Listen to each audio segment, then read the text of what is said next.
Stage. All right, now we can hear myself. Okay, I didn't know what was going on. I had to go out of the studio, get the microphone, then come back. We are live on tour. Glad to have all of you here.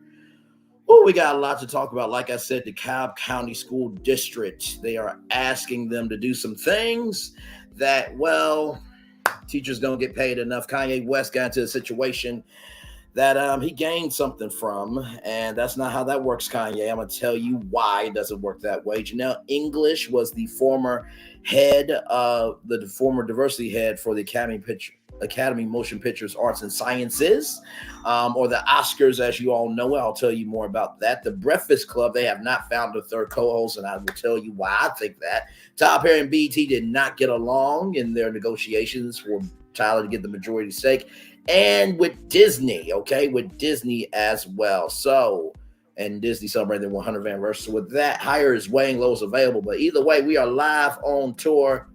Hi, everybody. Welcome in. Sorry about that, y'all. I will put the timestamp of where I'm start speaking, so that way you guys can hear everything. But welcome in.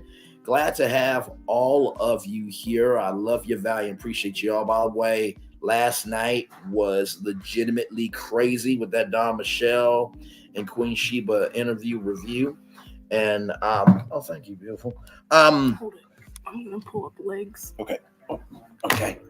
Oh, I didn't know I had that. Mm-hmm. Thank you, beautiful. Oh. Hello. Hi. Thank you. Mango mood salad. Punch.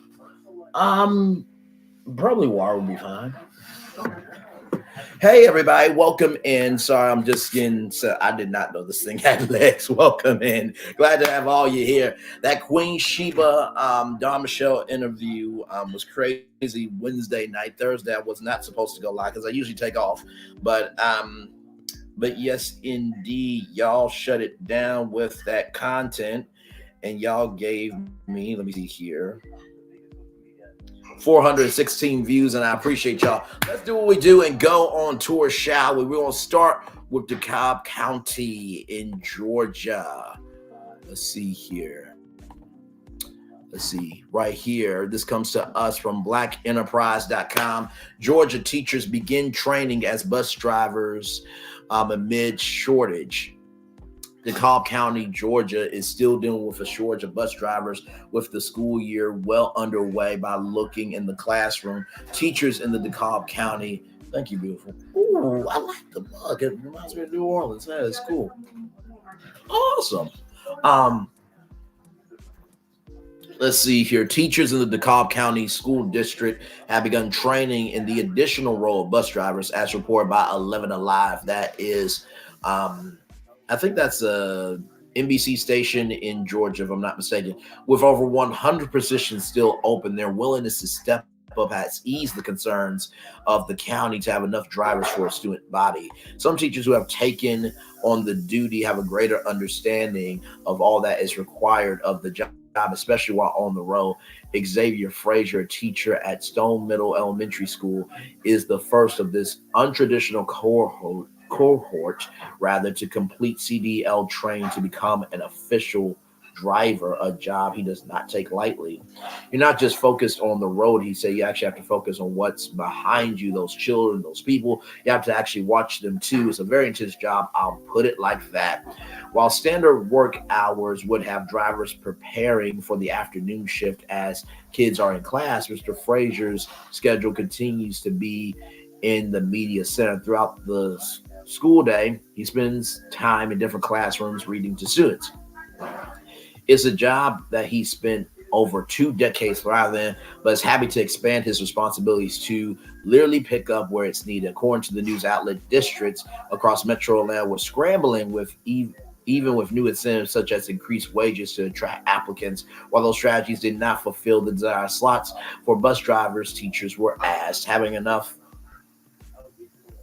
bus drivers to fulfill all routes is crucial to students' accessibility to school, with the transportation being a necessity in many households to ensure that kids can make it to class as well as on time. While the work hours can be long, teachers like Frazier are happy to get students back and forth. You don't just do one route, you do two or even three routes. There's a lot of work because we are still shorthanded. It's a long day, but for some reason I don't mind. Now let me say this. First of all, shout out to Mr. Frazier for the work that he is doing. I think that is a wonderful, wonderful thing. And I've been really thinking about this of the simple fact that we do not do enough at all. That truly we got to do more for teachers. I remember Wilson Elementary School in Little Rock, Arkansas. It's no longer around, sadly. The way I found out um, about my elementary school closing down was it was a good friend of mine who was on today's THV.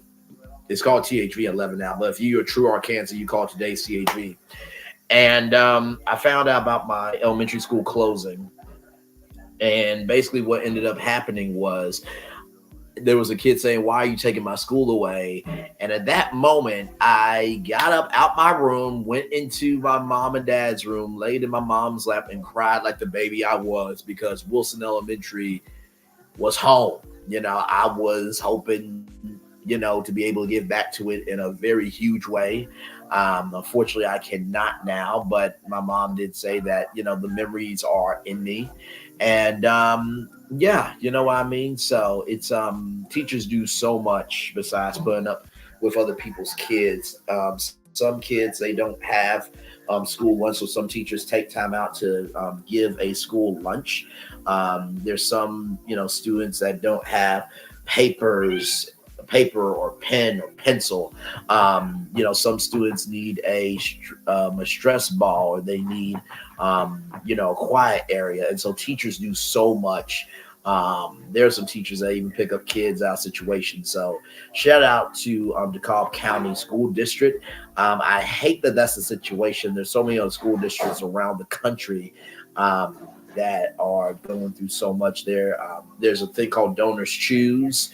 I know that SOG does limeades for education. You can definitely invest in that. And there's also Pencils of Promise as well. And then any GoFundMe's or Kickstarts for schools that are legitimate, please invest in. And even if you can't invest, just dropping off some pencils for a school drive, or just sharing the story like I'm doing now with these amazing teachers who are trying to do the right thing with these buses.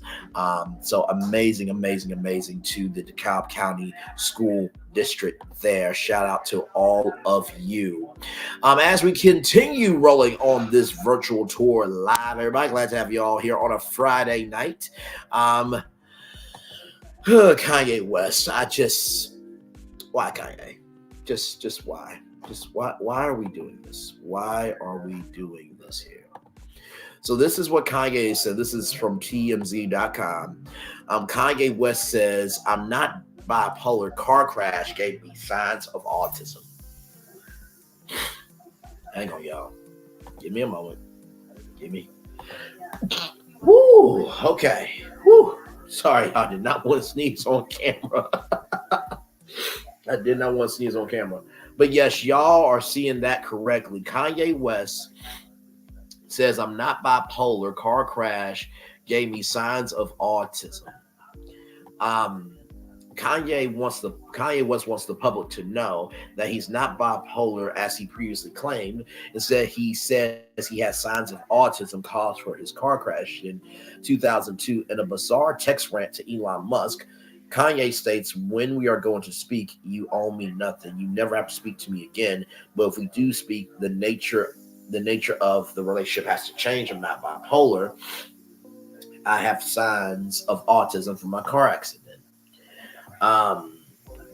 It says here, "You can't watch Kim keep my kids from me and not saying anything publicly, then call yourself my friend so I can bring my audience to your struggling platform. And I think the struggling platform that he was talking about is Twitter. Um, Lord. Now, y'all, so that's Elon there. But do y'all see this President Yi? What in the world is going on? And then it says here, get this out to the public, say less at 2:22 a.m. So I guess that this guy out to the public at 2:22 a.m. or whatever day it happened. The text was posted by Ian Connor, a guy who has run a Kanye circle for years. You can see Kanye instructed him to get the message out as Kanye lost access to almost all of his social media accounts. Elon suspended Kanye's Twitter account in December for anti-Semitic remarks the rapper made, including saying that he was going to go passing away Con 3 on Jewish people. The account was reinstated again in July, but Kanye hasn't been active on the platform. Unclear if Kanye and Elon have had private discussions on bringing him back onto Twitter with some other type of opportunity or what spurred his text to the Tesla founder. What's clear from the messages, Kanye is still at war with Kim Kardashian, claiming she's keeping the kids away from him. Interestingly enough, we've seen Kanye in Italy for several months with his wife, Bianca Sorozzi, and only with his kids a couple of those times, including a visit from St. only a few weeks ago. As for the car crash he's referring to, which caused his alleged signs of autism, Kanye was driving home from a recording studio around 3 a.m. in October of 2002 when he allegedly fell asleep behind the wheel of a rented Lexus and crashed onto an oncoming car. Kanye completely shattered his jaw in the accident, and the other driver broke both legs. Kanye had to have his jaw wired shut during the healing process, and is the inspiration behind his hit through the wire. Now, I'm going to look up something and bring this to y'all live because oh Lord help.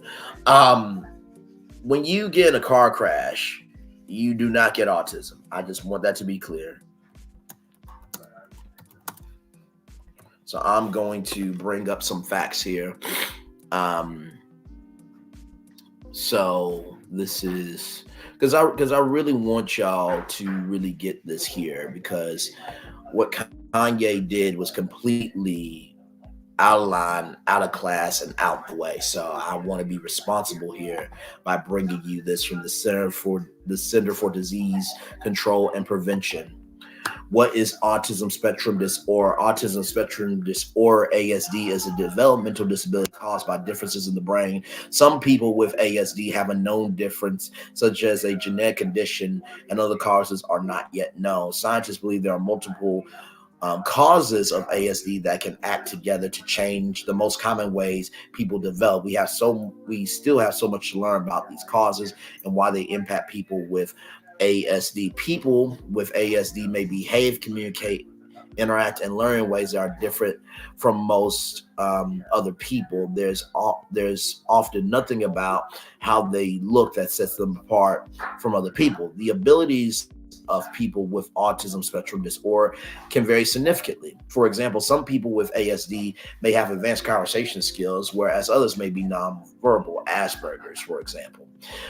Some people with ASD need a lot of help in their daily lives. Others can work and live with little to no support. ASD begins before the age of 3 years and can last throughout a person's life, although symptoms may improve over time. Some children show ASD symptoms within the first 12 months of life, and others' symptoms may not show up until 24 months of age or later. Some children with ASD gain new skills and meet developmental milestones around 18 to 24 months of age, and then they stop gaining new skills or lose the skills they once had. As children with ASD become adolescents and young adults, they may have difficulties developing and maintaining friendships, communicate with peers and adults, or understand what behaviors are expected in school or on the job. they may come to the attention of healthcare providers because they also have conditions such as anxiety, depression, or attention deficit or hyperactivity disorder, which often occurs more in people with autism spectrum disorder than in people without autism spectrum disorder.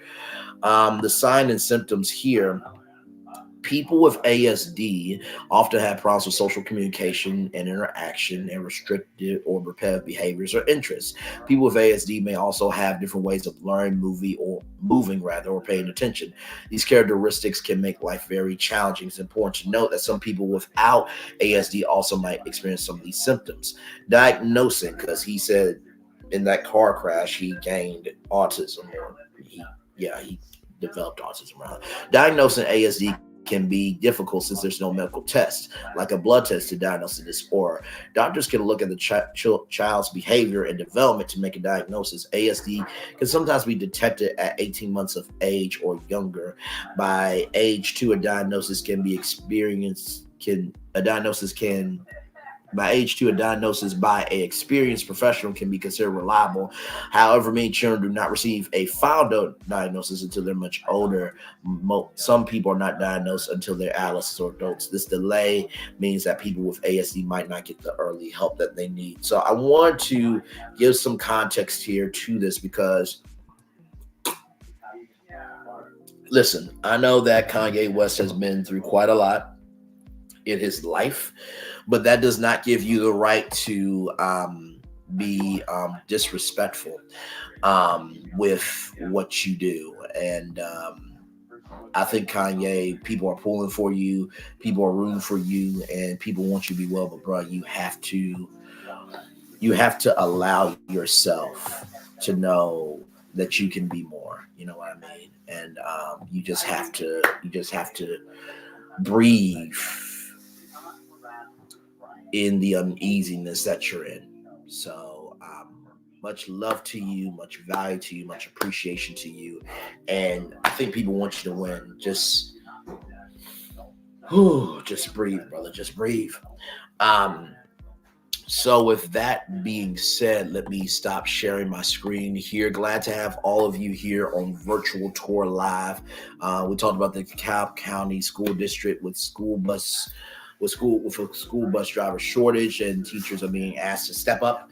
We just talked about Kanye West and autism. I will put the CDC link in the chat just so that way you guys can know about autism for sure, because just wanted to keep it real with all of you there. Okay. So there it is there, just so we can be fair. Just so we can be fair.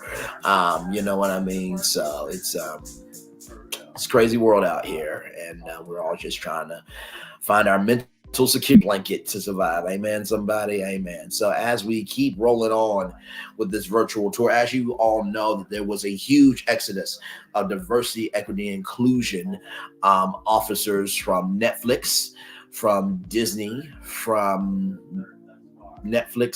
Disney. I'm trying to think where else. The Oscars, of course, the British Broadcasting Channel as well. Warner Brothers as well. I think there was a diversity head, diversity, equity, inclusion head that left. Well, the diversity head for the Oscars left, and she did a guest column in the Los Angeles Times. So I'm going to show you that right now. Let me get that together for y'all here. Let's see. Okay, here it is. So here it is here. Los Angeles Times, former Oscars diversity chief on the micro and macro aggressions that led to exit. Guest columnist Jeanell English explains why she left the Film Academy earlier this year and why she's not alone in the recent exodus of diversity, equity, allyship, and inclusion. I think that's what DEAI means. Like most women, I share a intimate relationship with my gynecologist.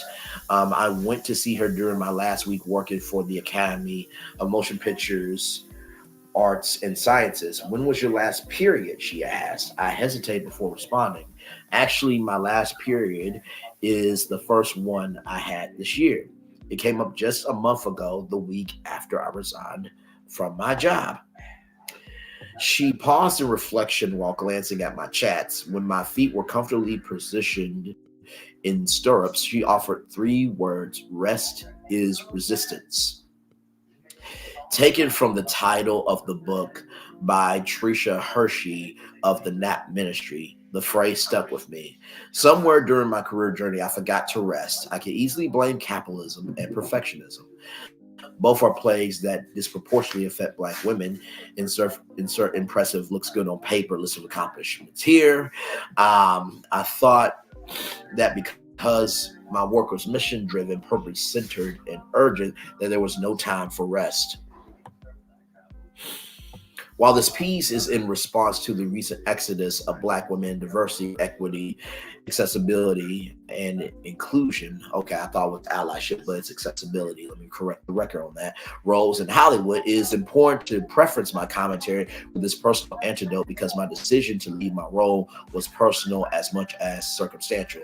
Coincidentally, our departures made headlines following a disappointing Supreme Court decision on affirmative actions that elevate a slew of concerns on the future of diversity commitments in entertainment. I'll be the first to acknowledge the importance of trends. They can provide a bird's eye view that directs attention to necessary topics. But I have concerns when a broad sweeping narrative is applied to trends without thoughtful investigation of the details. While clinging to the headlines, we can miss important information and central calls to actions that are critical to the movements looking to disrupt longstanding systems. This specific lens is needed when examining the state of the entertainment industry today. I like to share with you the micro view of my what, my why, my observations of where we go from here, with the goal of promptly collecting action to ensure a more diverse, inclusive, and accessible entertainment industry.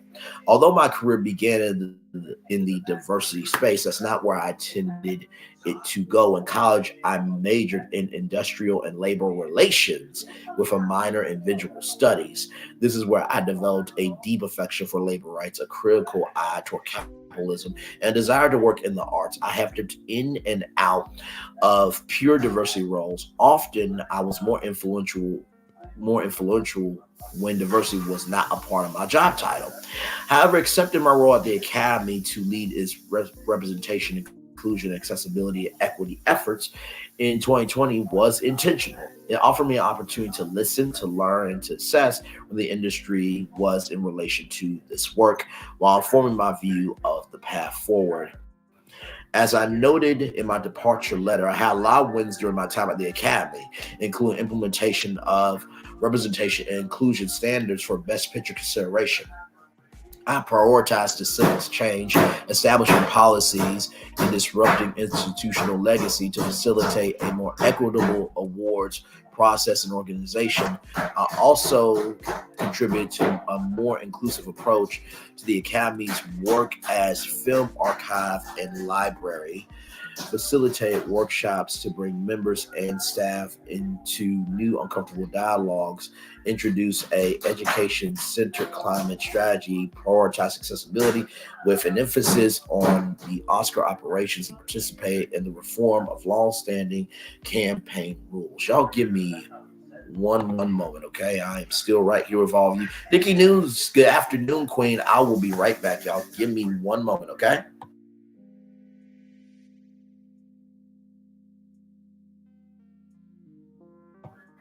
Hey, welcome back in, everybody. Glad to have you all here. So right now we are on Jeanell English. She left as the diversity head for the Oscars last year. And at the end of the day, what we have to be able to understand is that diversity is more than just the color of someone's skin. It is the diversity of their characters, the diversity of their backgrounds, the diversity of thought, is the diversity of the moves that can be made. But the biggest thing is the diversity of opportunities that we can all receive for ourselves to become everything that we want to be. So let's keep rolling here with this fascinating article. The list goes on. I succeeded in large part due to incredible relationships I was able to establish without having true clarity on what authority I actually held. I established ambitious goals to keep me focused and demonstrate my value. I worked hard and moved fast to achieve them until literally I could no longer move. My success my successes ultimately came at a cost to my mental and physical health, my personal life, and my joy. And what is life without joy? In my role at the academy, I sat in the crossfire between the communities I was advocating for and those I was calling on to champion change. On both sides, there was fear. Fear made it challenging for those who are underrepresented within the industry to trust that I had their best interest at heart. Given the history of the industry, there was skepticism. They needed to know that I not only heard their concerns, rather but felt them. There was also people in positions of power who feared change, feared losing relevance, feared losing money, and feared being canceled. Feared created an impasse. It fueled a scarcity mindset as opposed to one of abundance. It prevented artists, executives, advocates, and allies from being able to sincerely listen to understand without becoming defensive. It provoked resistance to collaboration and creative thinking, a stance that has slowed or halted shifts not only at the academy but across the entire industry. Prioritizing diversity, equity, accessibility, and inclusion is not the zero sum game as it often perceived to be. As a result, I became the recipient of a steady flux of micro and macro aggressions. I anticipated and grew accustomed to being regularly challenged. Mm. Publicly and privately, I felt the pressure of remaining thoughtful, poised, and articulate while coaching, counseling, and responding to the needs of my colleagues, also from marginalized communities and nursing my own wounds. The level of consciousness building needed to establish a foundation for the changes I encouraged demanded a level of mental agility and fortitude that was unsustainable. I, like many of my comrades in diversity, equity, accessibility, and inclusion, acknowledge that feeling safe, valued, and protected is fleeting in this work. I never took my role at the academy to be the solution. I accepted my role to be a part of finding solutions. Yet there were times when new or different was perceived as a direct challenge to the legacy, history, and excellence that the and that the institutions that uphold it seek to preserve. I increasingly felt the weight of progress sitting more heavily on my shoulders, with less support and more demands, which would make it which would make it challenging and meet a new set of goals in my role. Specifically, when an organizational structure was introduced that eliminated my direct reporting line to the CEO, I felt as though my ability to effectuate institutional change was severely diluted. I was, however, still encouraged to be public facing. I was concerned, like many in this field, I fear performative diversity, equity, accessibility, and inclusion positions. For me, these positions where my black skin and femininity are more of use to an organization as a form of public relations than my proven leadership and ability to facilitate systematic change. Woo! After watching the work of incredible black female artists who I admire go unrecognized in the most recent Oscars, this moment hit me particularly hard. It was another reminder of how far our industry still has to go, particularly in terms of uplifting, advocating for, and truly valuing the contributions of Black women. My exit from the academy was not an act of martyrdom. It was the only plausible decision after liberating realization. I will not sacrifice my life for systems that do not see me. Ooh. Lord help me. I'm going to read that quote one more time. I will not sacrifice my life for the systems that do not see me. Although I walked away exhausted, I felt at peace, proud, feeling proud of what I accomplished, appreciative of the partners, the allies, and friends who enabled my successes, and excited to invest my talents in different parts of the industry. I still do believe in solutions.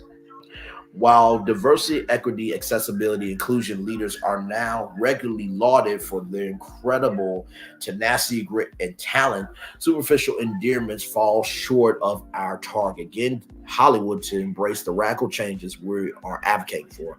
We are beyond arguing the business case for diversity. It's essential that this critical moment of evolution for the industry include reimagine chief diversity roles, clear organizational values, and the sustained financial investment required to accomplish equity and inclusion goals. For institutions and organizations that have the benefit of the diversity, equity, and accessibility inclusion leaders to help guide this shift for those looking to hire, I implore you to ask and answer some critical questions with actions. What purpose do these roles serve at in your organization? To whom do these roles report? What authority are these leaders given to make decisions that directly impact the business? How are they and their teams being funded? Who is tasked with coming up with solutions? Who is responsible for implementing solutions? Hang on real quick, y'all. Stay right there. I'll be right back.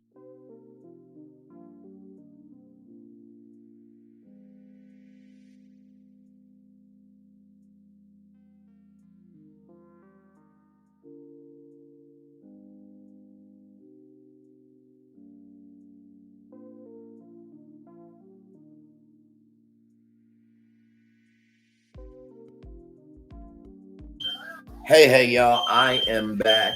I am back. So please excuse the noise here. We're going to keep on rolling here on this virtual tour live here. Where were we? Oh, yes. What authority are these leaders given to make decisions that directly impact the business? How are they and their teams being funded? Who is tasked with coming up with solutions? Sorry, y'all. Hey, good to see y'all. Sorry, I'll go back from the top. What authority are these leaders given to make decisions that directly impact the business? How are they and their teams being funded? Who is tasked with coming up with solutions? Who is responsible for implementing solutions? How is the accountability for achieving these solutions shared across leadership? How are you taking the weight of this work off the shoulders of a select few? How is success being measured? And finally, how are you ensuring that individuals in these positions are given the grace and gratitude to try, fail, and try again? After all, doing this work is about progress, not perfection. I am honored to be a part of an emerging generation of leaders in creative spaces who understand and speak up for critically for the critically of justice, equity, inclusion, and accessibility to preserve our humanity and to capture the reality of the times we are living in.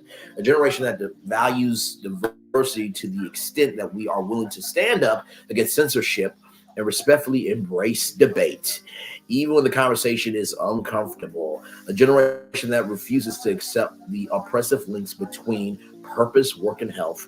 I believe in art, including the art of filmmaking. It educates, provides perspective, shapes culture, and has the power to enact broad societal changes. It is the most honest representation of a moment in time. In order to spark the renaissance we need, it is essential that we do not filter art, that we do not censor it, that we do not ban it, but rather we invest in it and uplift it, not only for some, but for all. I am no longer simply advocating for change. I am committed to reimagining the entire industry. I invite you to join me.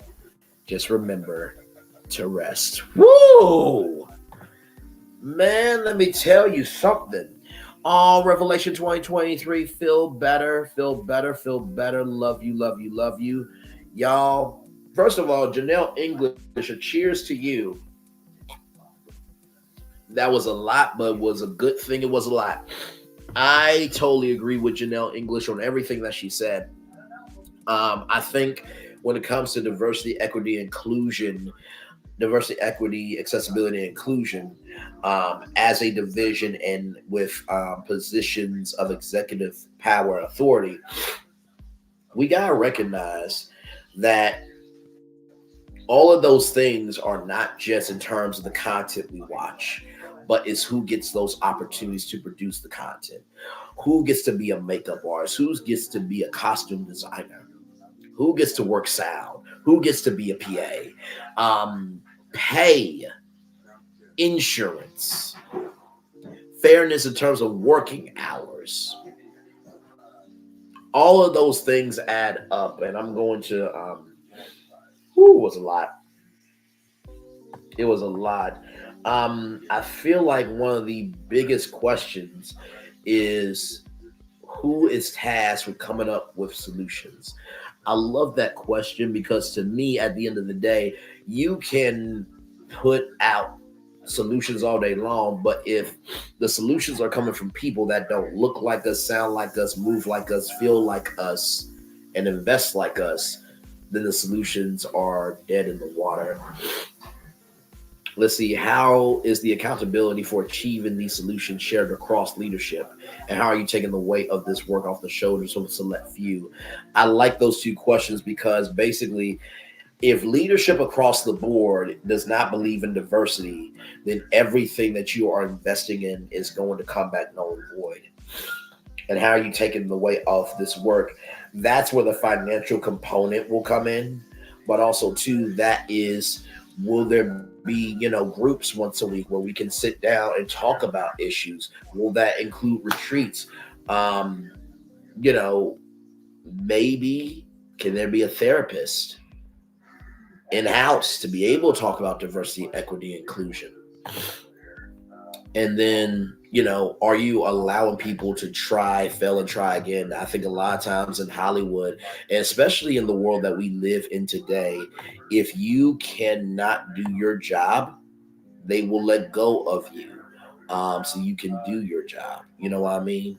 Um, and it's quite sad that because someone makes a mistake, that their career is over. So I think being able to do monthly check-ins with your executives to see what is good, what is bad, what is stable rather, and what resources can we bring to bear, because you are only going to play as well as you practice.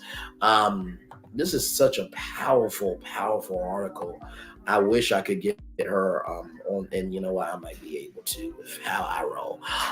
Who knows? But I love how she also said, my success ultimately came at cost, my mental and physical health, my personal life, and my joy was life without joy. I love the fact that because she went to school for, late. Let me go back because I want to make sure that I get this correct. Because it was just so much. It was quite powerful. Let's see. She majored in industrial labor relations with a minor in visual studies. So sometimes our purpose really does come back around, just in a different way. And I appreciate that she stood 10 toes down in knowing what she wanted as as a person being in a position to make change, and also recognizing the responsibility in visual arts. Now, I will say that sometimes hate does need to be banned. I know it's important to see hate so we know what not to be, but sometimes what we allow can rise tides. What we allow can rise tides. Once again, what we will allow in hate can rise the tide of hate.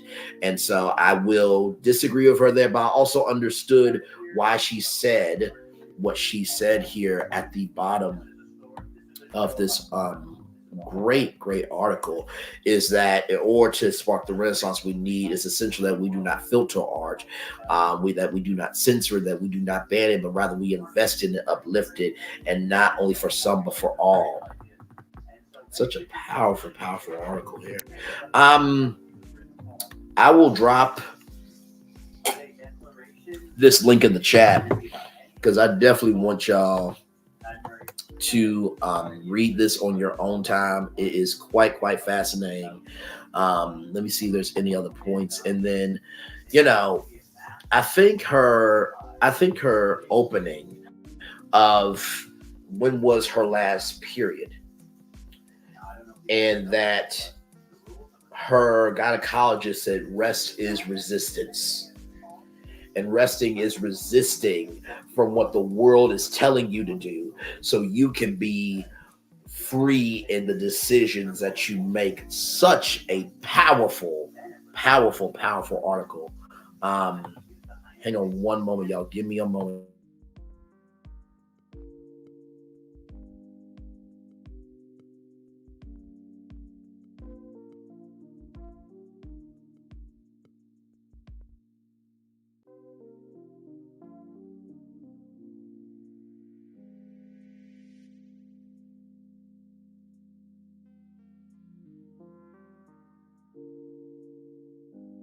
Sorry about that, y'all. A very powerful article. I'm going to drop the link in the chat for you all, so you guys can read that on your own time. And to just give a little context on Jeanell English here, just want to let you guys know. Jeanell English is the founder and CEO of Elizabeth, an impact agency focused on establishing and operationalizing equity-centered goals in entertainment creative industries through its publishing arm and more traditional consulting services. Elizabeth aims to champion, advocate for, and amplify the voices of women and other marginalized community with art as a primary vehicle. Before establishing Elizabeth, English dedicated more than a decade to advancing diversity, equity, accessibility, and inclusion initiatives within several organizations. She most recently served as the executive vice president, impact and inclusion for the Academy of Motion Pictures Arts and Sciences, where she held responsibility for the organization's internal and external diversity, equity, accessibility, inclusion work, talent development programs, and climate action initiatives. Before joining the Academy, English spent 7 years working across Europe and Asia with Warner Bros. Discovery, where she held various corporate and production roles. So cheers to you, Jeanell English, for a powerful article there. As we continue on this virtual tour live, Lord help, y'all know the Breakfast Club, right? Well, the Breakfast Club, this comes to us from Urban Radio Nation. I check this website out quite often. The Breakfast Club has no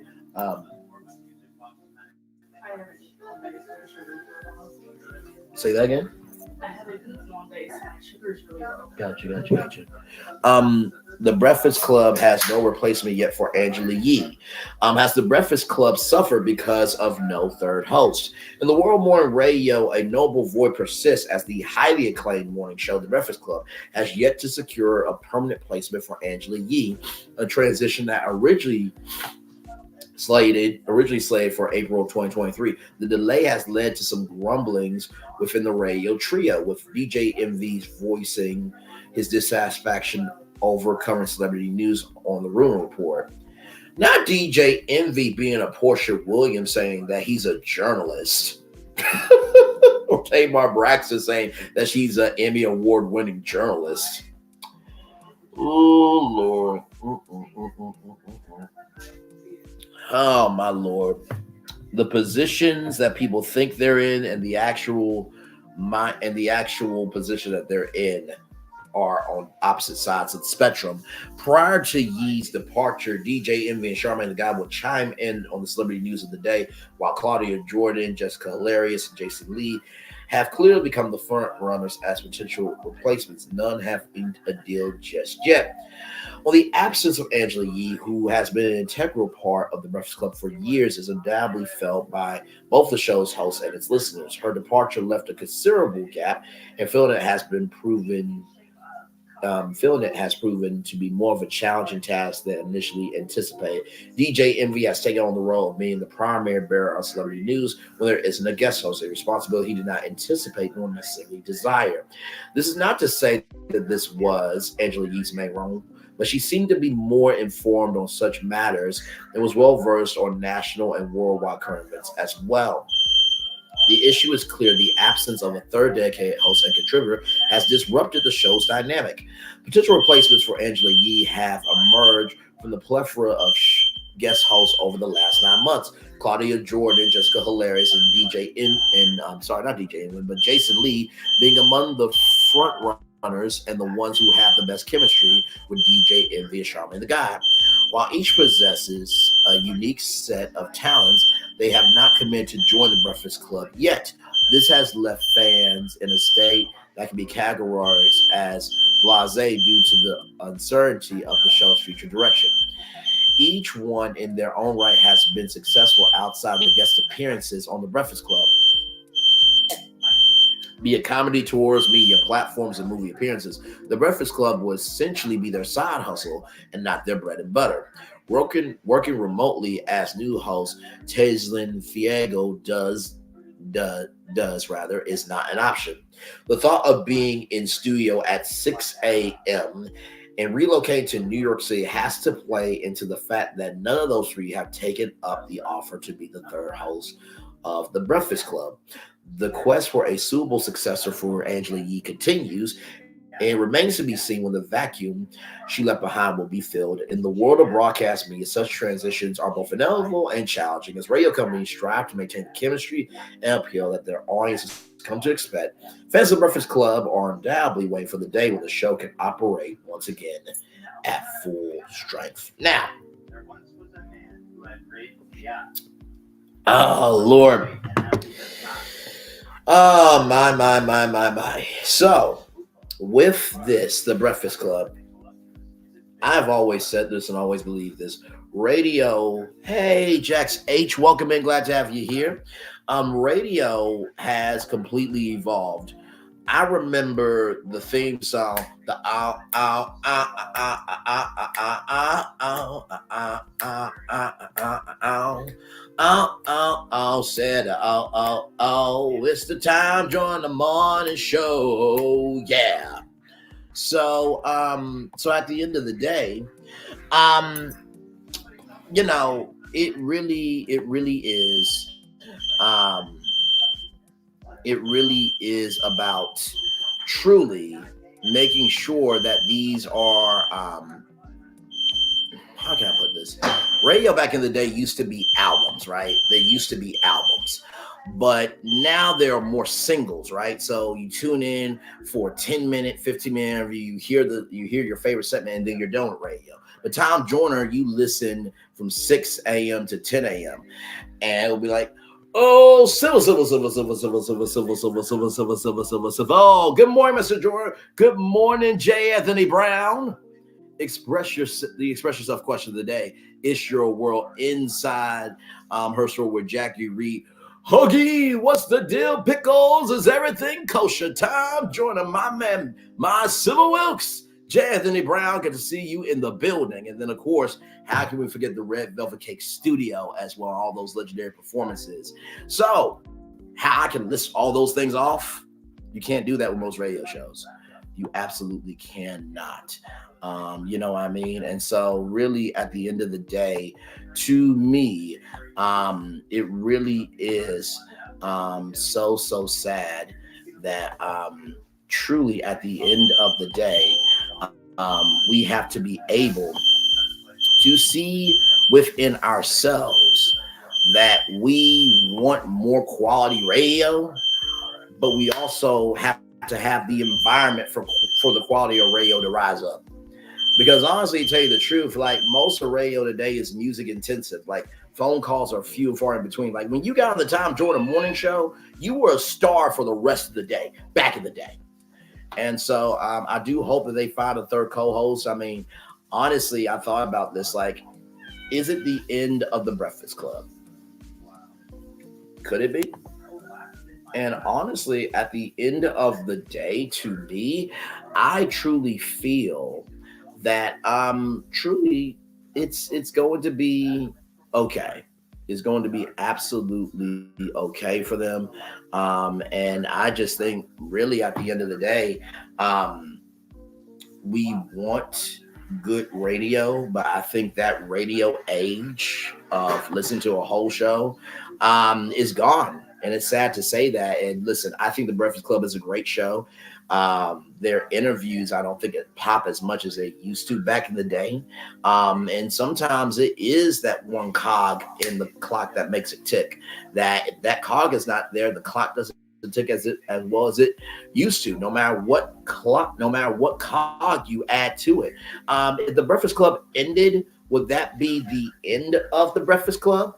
Not necessarily. I think that the Breakfast Club could evolve into the radio show for new radio hosts that want to get in the game. And of course, you would have to do chemistry tests. You would have to engage with social media, and it would definitely have to be a process to see what the end is going to be. But I think that could happen. And if the Breakfast Club did end, I think it would be sad because that legacy is quite strong. Um, you know what I mean? But also, too, at the end of the day, we have to allow ourselves to recognize that no matter what happens with this industry or any industry, the moves that will be made, um, the moves that will be made have already been made before they get to us. You know what I mean? So, Lord Jesus. So, but anyway, that is my take on the Breakfast Club. Um, so as we continue here, let me see here. The next topic that we got up for y'all is Tyler Perry. So Tyler Perry, everybody, he said that he says bidding process for Paramount's BET business was disrespectful. The company ended up taking down the for sale sign for the BET unit in August. I covered this on Clubhouse inside the Ox Collab. Hashtag weeknights at 10 nights central only on Clubhouse. Tyler Perry said he was, of course, this comes to us from Hollywood Reporter. Tyler Perry said he was disappointed in the way that Paramount Global handled the bidding process for the potential majority stake of its BET business. In August, the Bob Boschkish, led studio conglomerate took down its for sale sign on the unit, which includes the BET channel, streamer BET Plus, as well as VH1 and BET Studios. Now, for those of you who are thinking, wait, isn't VH1 more of a music channel? It used to be under MTV. But also, too, at the end of the day, it moved from MTV control to BET control, right? So with that being said, let's continue on here. After gauging interest from several suitors, including a few moguls, let's see here, Tyler Perry, Sean Diddy Combs, Byron Allen, Shaquille O'Neal, Kenya Barris. There was a advertising firm called Group Black as well was in the building. I'm trying to think who else. There wasn't any women that I know that came forward, but those are the ones that I remember. I think even TV One wanted to bid on BET as well. And 50 Cent, let me not forget 50 Cent wanted to be a part of that as well. So let's see here. Let's see. So with that being said, Byron Allen, who owns a number of local TV stations as well as the Weather Channel and other assets via his entertainment studios firm, had expressed interest in acquiring the stake.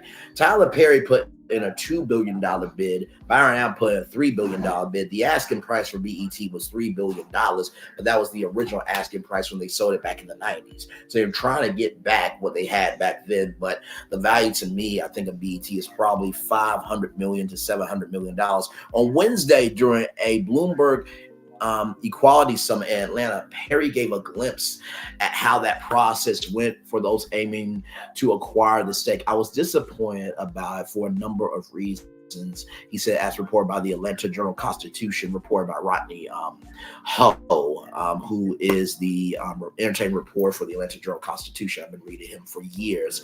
The way it happened was disrespectful in a lot of ways, though Perry did share many details on what happened. He added, don't try to get me to pay for something that's not worth anywhere near the value Paramount claimed it was.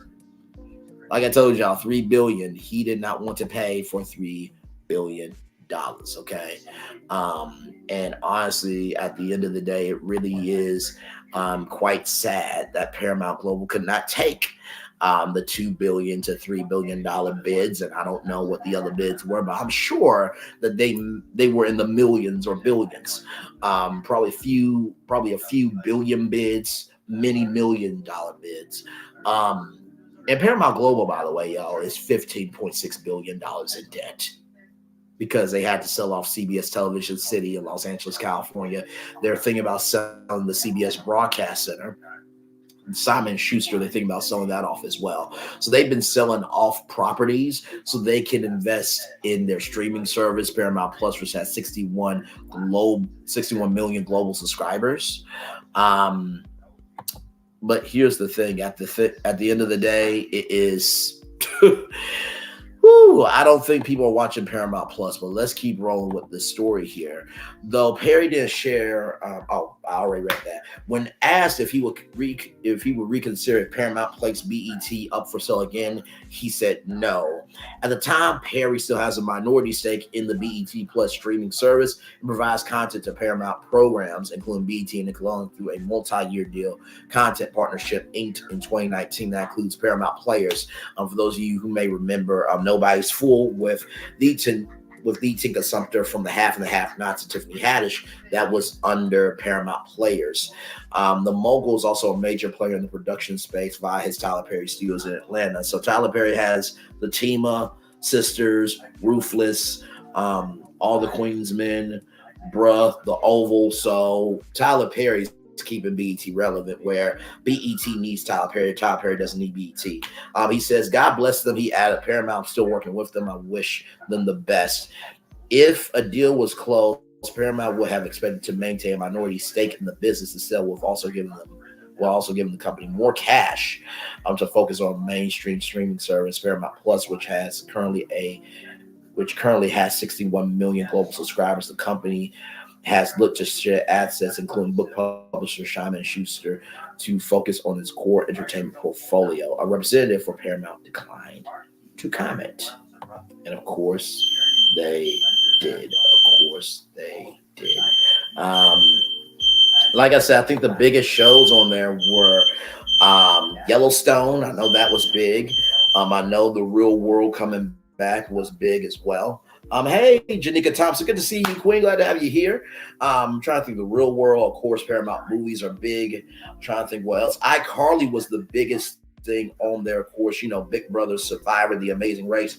They do have good content, but the thing is like, and this is why I said, because I talked about this last night in the Onyx collab with my fellow collaborators, as Lester would like to say, as we like to say in the Onyx collab, weeknights 10 9 Central Clubhouse, that at the end of the day, to me, I think that there were some parameters that happened to me that they moved the goalpost to me. Okay, that they moved the goalpost according to me, and it's in my opinion, because here's the thing. Let's just say that Janika Thompson, Jax H, myself, Revelation 2023, Nikki News, or any one of us, Virtual Travels, Virtual Tour family, let's just say that y'all own Paramount and you were $15.6 billion in debt. If you got $2 billion bid and you know that you're in 15, actually, you know what? Let's do some math. If you were in $15.6 billion worth of debt, wouldn't you take the deal? I would take the deal. I really would. Because at this point, it is quite honestly ridiculous, insane, and just delusional that, okay, it wasn't $3 billion. Okay, it wasn't $3 billion, but it was $2 billion. Okay, $1 billion off. And here's something that I want y'all to get. Because Byron Allen put in a $3 billion bid. I want to show y'all something.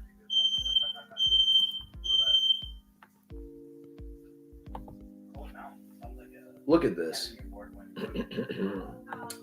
Byron Allen on his $10 billion offer for ABC and other Disney networks. Capital is not issued, but Bob Iger is now ready to pursue linear cell. And so he says, so Byron Allen says, I have access to plenty of capital. There's trillions of dollars out there looking for a safe place to invest in and get back with a return. Allen provided the update during a sit down at the Code Conference with CNBC correspondent Julia Borstein. When she asked Allen if he had a specific plan on how the bid would be financed, he replied, "Oh, absolutely," without going into any details. Earlier this month, word emerged that local TV giant Nexstar Media Group had held talks with Disney about ABC and the company's 8 owned local stations. Allen Media Group, which holdings include the Weather Channel, local stations of film and television production operation, is also interested in buying FX and National Geographic Channel. Now, I'm just gonna ask y'all something. That part right there, because explain to me how you turn down $2 to $3 billion that can put a dent in your debt, but yet Byron Allen goes over to Disney, which is a network, right? And he puts in a $10 billion bid. Something in the Kool-Aid ain't sweet here, ladies and gentlemen. So I'm going to do a little math for y'all. So that is, I don't know if y'all can see it, 15.6 billion minus, let's just say Tyler Perry's, Tyler Perry's $2 billion. That reduces the debt to that number right there, 13.6 billion. Now, it's not all your debt, but that's a considerable amount of debt erased. So then a $3 billion bid would be this, just $1 billion off, 12.6 billion. But yet Byron Allen was able to put a $10 billion bid at ABC. Somebody at Paramount better be very lucky I was not in the room, because there would have been conversations had. There would have been some words said, and some people would not have made it out mentally, because I need somebody to explain to me how you going to reject a $2 billion bid when you're $15.6 billion in debt. $15.6 billion in debt.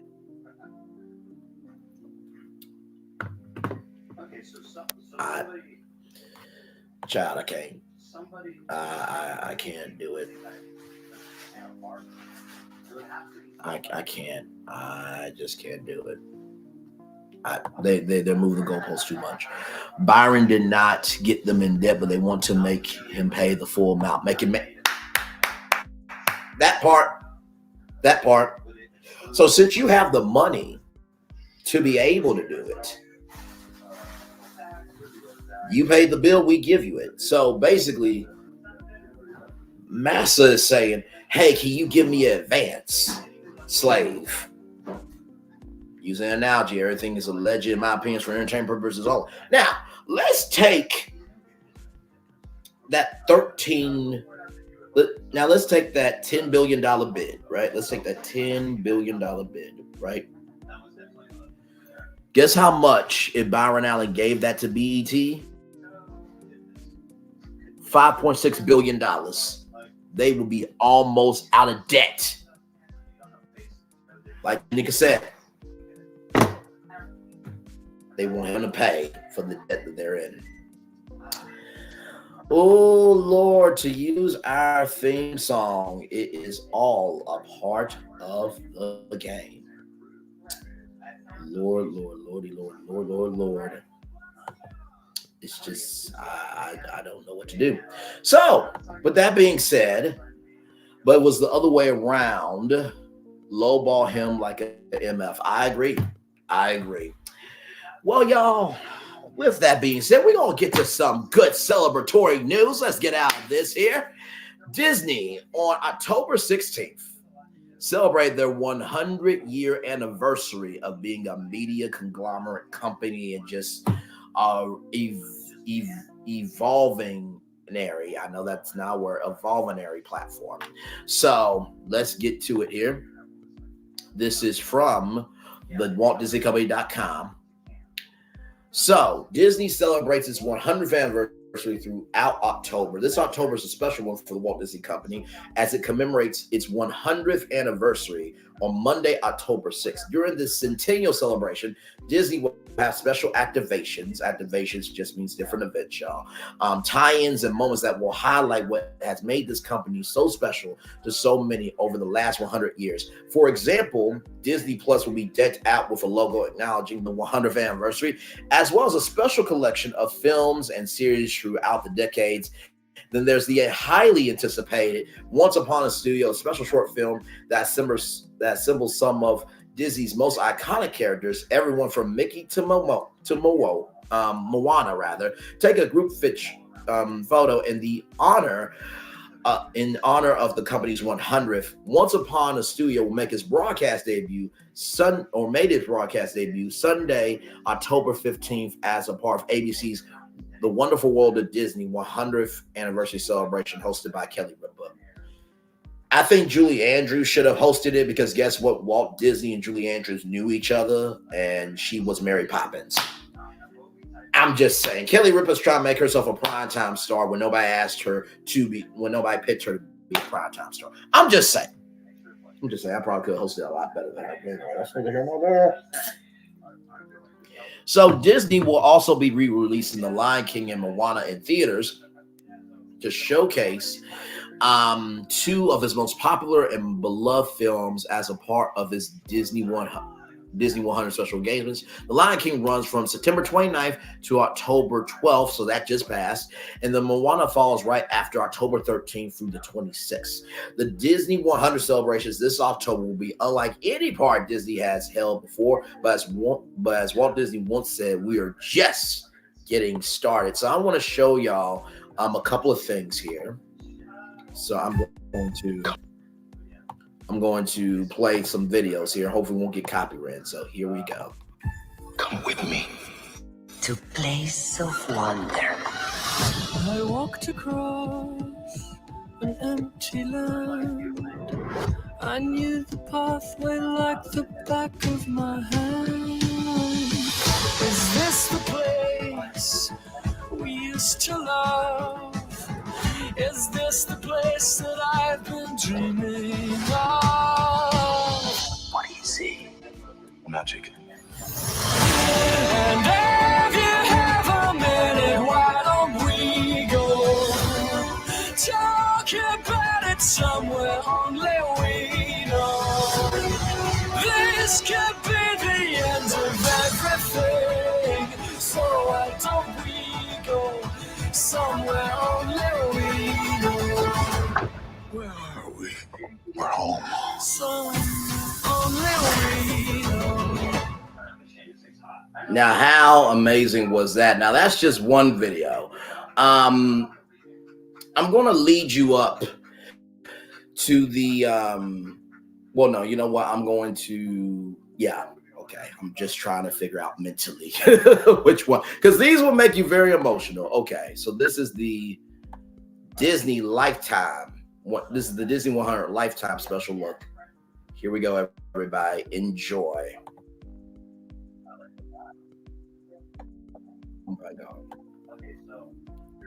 Oh, hang on, y'all. Sorry, y'all. Hang on. I forgot to share this tab. My bad. It's live TV, ladies and gentlemen. All right, and now here we go. Enjoy, everybody. Wondering, wishing and waiting, curious. I think we've been able to capture that, but maybe I can show you what I mean.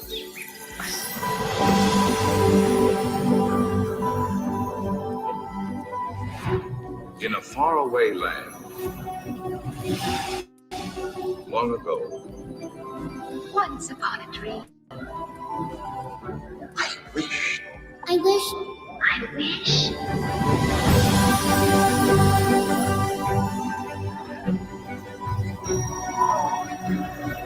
Don't you remember?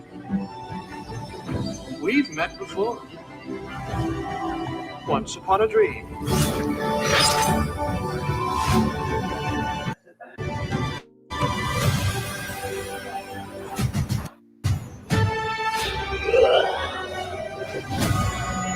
Bad. We keep moving forward because we're curious. Give the public everything you can give them.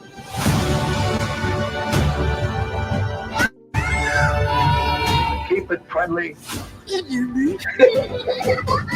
Make it a real fun place to be. Hello, boys! Tell great stories. Make dreams come true. Second start right. Straight on till Morphin.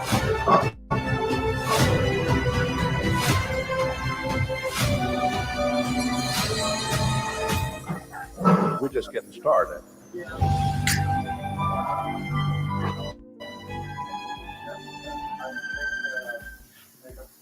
Y'all, so I know the first one got you like, okay, I feel my heart. This one got your heart started. This Super Bowl commercial, the only other Super Bowl commercial I can think is the fact of that Eminem commercial.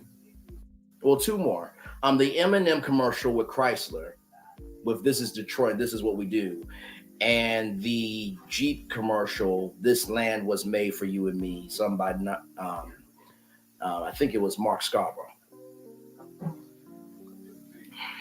So, with that being said, let's do what we do with this last one, and then I'm going to give you my reasoning of why I'm so proud of Disney. So, okay, hang on.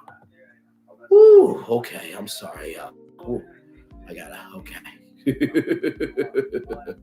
Okay, I hope you guys are ready. This was the Super Bowl commercial. Please, hang on, let me get myself together here. Share this tab.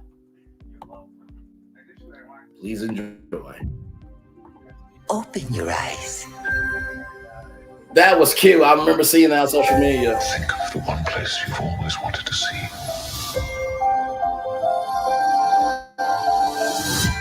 This is where our magic comes from. They say if you dream a thing more than once, please, please, please, it's sure to come true. Everything you see exists together in the great circle of life. There were stories about what happened. It's true. All of it. In every job that must be done, there is an element of fun. I told you she was tricky. Life is full of possibilities. What do you want to be remembered for? The world is in our hands, and we gotta do something with it. I just want to say a word of thanks to all the artists, the workers, and all of you. The young and the young at heart. You helped make this dream come true.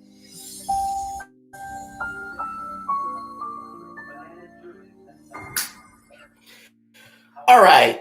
So as we all collect ourselves emotionally, mentally, and soulfully from that Super Bowl commercial, let me tell you the reason why Disney means so much to me. The first time that I saw Disney was the Disney Channel. And it was That's So Raven and Sweet Life of Zack and Cody and Sunny with a Chance. And I loved the fact that they allowed kids to be kids. I think Nickelodeon was more into the game shows than anything. And honestly, Disney Channel was more known for storytelling. And, of course, the Lion King, can you feel the love tonight? Mr. Aladdin, son, 2 or 3, and you're on the job, but you may never, you ain't never had a friend, never had a friend, you ain't never had a friend, you ain't never had a friend, you ain't never had a friend like me. You ain't never had a friend like me, yeah. Come on. Like, one of the most iconic moments from the Eartha Kitt. Pull the lever, Crunk, the other lever. And so Disney has this magic of taking anything from imagination and bringing it to fruition as something where we can all have a place to fall. And I think Disney, for all the history that it has had a dark history too. But what media company doesn't have a dark history? For 100 years, from Walt Disney sitting under a tree in Marceline, Missouri, drawing cartoons as his outlet, and having his own company called Laugh-O-Grams Inc. And hey, good to see you there. Having his own company, Laugh-O-Grams Inc. Going to show houses to get his cartoons pitched. Being in those cold winters in Chicago. Throwing newspapers to the doorsteps of people with his brother Roy. Moving out to LA for a chance at his dream come true. Made Oswald the Lucky Rabbit. Lost him to Charles Mintz. And then for him to be on a train ride with his wife Lillian, which Lillian named him Mickey Mouse. Originally it's going to be called Mortimer, but Mortimer is the enemy of Mickey. And from that train ride to right from this space, right here, right now as I'm sitting, Disney has been around over 100 years. That tells me that if you can start small, in the words of the Bible, if you can be a steward over a little, God will let you be a steward over a lot. And Disney means so much to me because at the end of the day, regardless of what will happen in the future, whatever happened in our past and whatever will happen in our present, there's always something to look forward to. And I think that's why Disney inspires me, because no matter what happens in this world, they always go to the bottom, the depths, and within the mazes of imagination to bring something back up to us that we can all be a part of, have a place to fall, and feel a little more together, that we're not so alone. So, how about that for you? you would you really? Oh my Lord Jesus! What an emotional call there. Well, not emotional call, but what an emotional take there about Disney celebrating 100 years. Now, I just want y'all to know, I probably will be censored from Disney. Because it's their content. But listen, I don't mind. Like, it's an amazing accomplishment to make it to 100 years and still being here.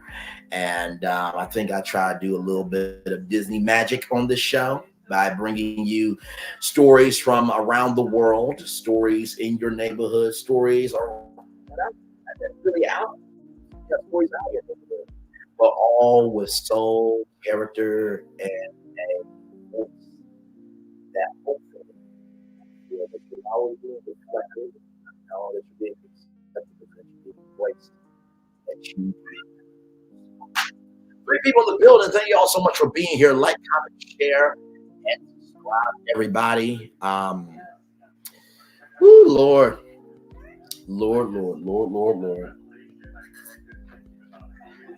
There is so much. There was so much to today's show, and honestly, I didn't know how I was going to do it, especially with the autism story. And I only say that because truly at the end of the day, we have to be able to recognize that really we all are going to fall short, but that doesn't mean we can't rise up to be better. And I talked with somebody today just to let them know that, hey, what you hear, there's always more than meets the eye. And we have to be able to be better. You know what I mean? So it is all good. I'm so glad to have all of you here with me here on Virtual Tour Live. We have been on the roads, the byways, and highways for about 1 hour, 22 minutes, and 44 seconds there. We have been on the road, and I so appreciate all of you for being here. And at the end of the day, we are going to make mistakes. We are not going to get things right. And child, we have all had a mad day, mentally and otherwise. But higher is weighing, low is available, and we still got to go on tour. You know what I mean? So, but yes, indeed. Hi. Are you okay? You all right there? Yes, indeed. So I hope all of you are having so much fun tonight with me. Thank y'all for being here.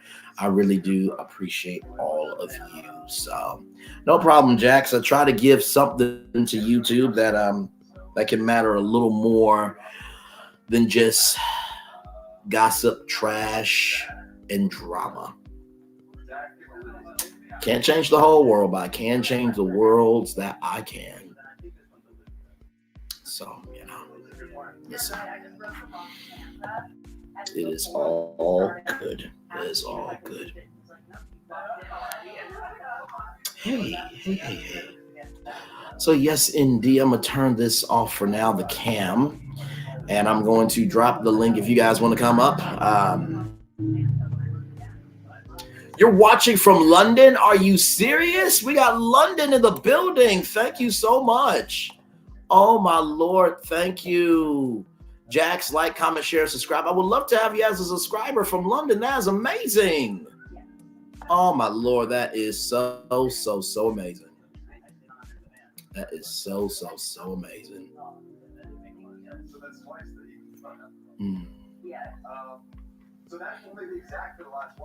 Hey. Oh my Lord Jesus. Well, thank you for being here. Like, comment, and share, and subscribe, Jax. I would love to get to know you more. I love international viewers for sure, and never been anywhere out the country, but I would love to go sometime.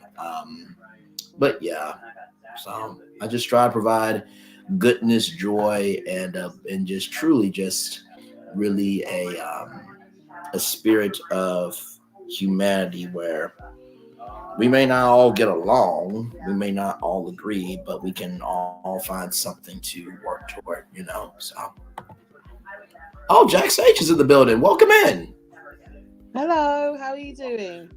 I'm doing good, Jax. How are you? I'm doing very well. I thought I'd come up on your live. I've been watching you for the last couple of weeks. And I don't usually come on lives, but because I like your content and I like the way you speak and you're very authentic, I thought, I'll let you realize that I am a real person. I do come from London and I'm in the chat. Sometimes I'm just in the bushes watching, but you're really great. Keep up the good work. Thank you so much, Jax, and thank you for and this is the thing, y'all. You got to know that when you begin, it is going to be difficult for you to get anywhere. But at the end of the day, as long as you keep doing good will come to you. And that means so much to me. I try my very best to give something different, and I appreciate you being a subscriber as well. There is no way to do this without all of you, and I know not every virtual tour live is going to be a great show, but I do hope that by the end of the time that we pull in the virtual tour car into the garage, that you've had a good time traveling the roads and highways and byways and the possibilities of what can be. So thank you so much. That really made my night. I appreciate you. Oh, you're very welcome. You're very welcome. I found you watching one of the Love and Marriage Huntsvilles when Yes. you were kind of recapping the show, and I just thought your perspective was very interesting and just a Thank little bit different. you. You're not biased. You're just fair across the board. So just keep up the good work. You will get there, and I love your content. So I just wanted to share that with you. Thank you so much. And let me tell you something. With Love and Marriage Huntsville, that show, Lord, it is a mental uck. Do you hear me? And to be honest with you, I appreciate you saying that because, with Love and Marriage Huntsville, there are so many people in so many different camps. And, I try my very best to take each episode for what it is, because at the end of the day, that's the way it should be broken down. And listen, I'm definitely in love. I'm not married, and I've been around 29 years, and I got good parents who've been married over 20. I have a good cavalry of people. Right. You know what I mean? So I lean into the experience of others, but also that doesn't mean that I don't have something valuable to say either. And so I try to just recollect what everyone has poured into me. I hope I'm doing a damn good job.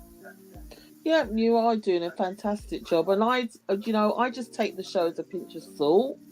I've watched it from the beginning, but I really just, I don't really have any opinion either way. The people are who they are. They're there to do a job, and that's not to present a Amen. TV show. So, as long as you see it from that point of view, it's entertainment, really, isn't it? And Absolutely. a little bit of honesty sprinkled here and there.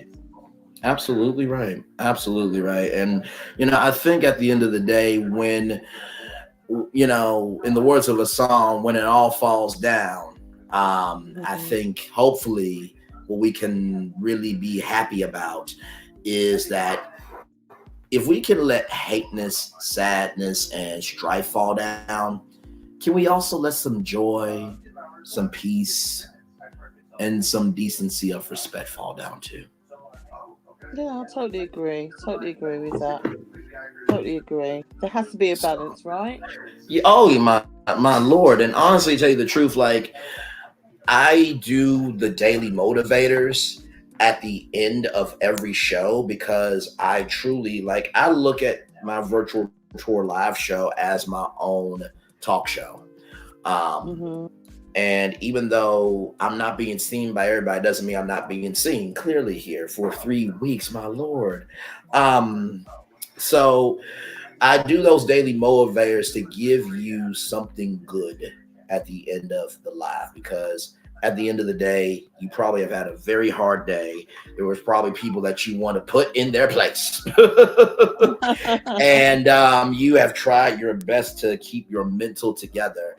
And so, I know that daily motivator may not work for that day, but it may work later on. Then when those fireworks come on, that is your private time to release whatever emotion of the day. So I am very methodical and very method in what I do, because the way I do my virtual tour live is, if I wasn't doing YouTube, how I want to be done. And I thought to myself, there's not really a place for people to actually explore the internet without judgment. And there's not really a soul of the internet. And I'm not the best. I'm not the worst. I'm probably number 100 on the short list.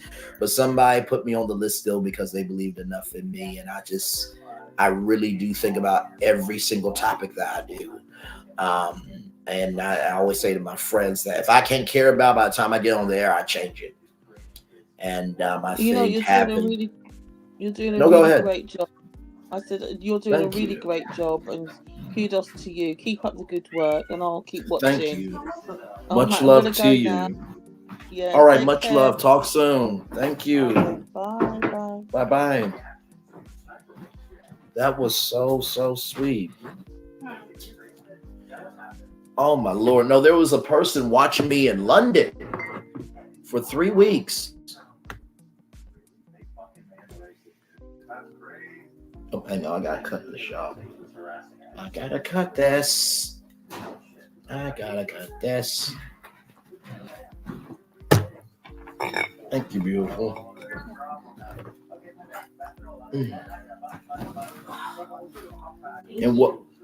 And welcome in, everybody, and glad to have all of you here. That was just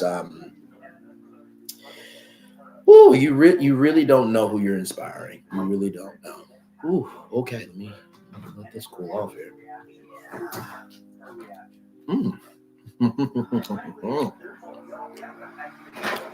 Chicken parmesan is alive, y'all.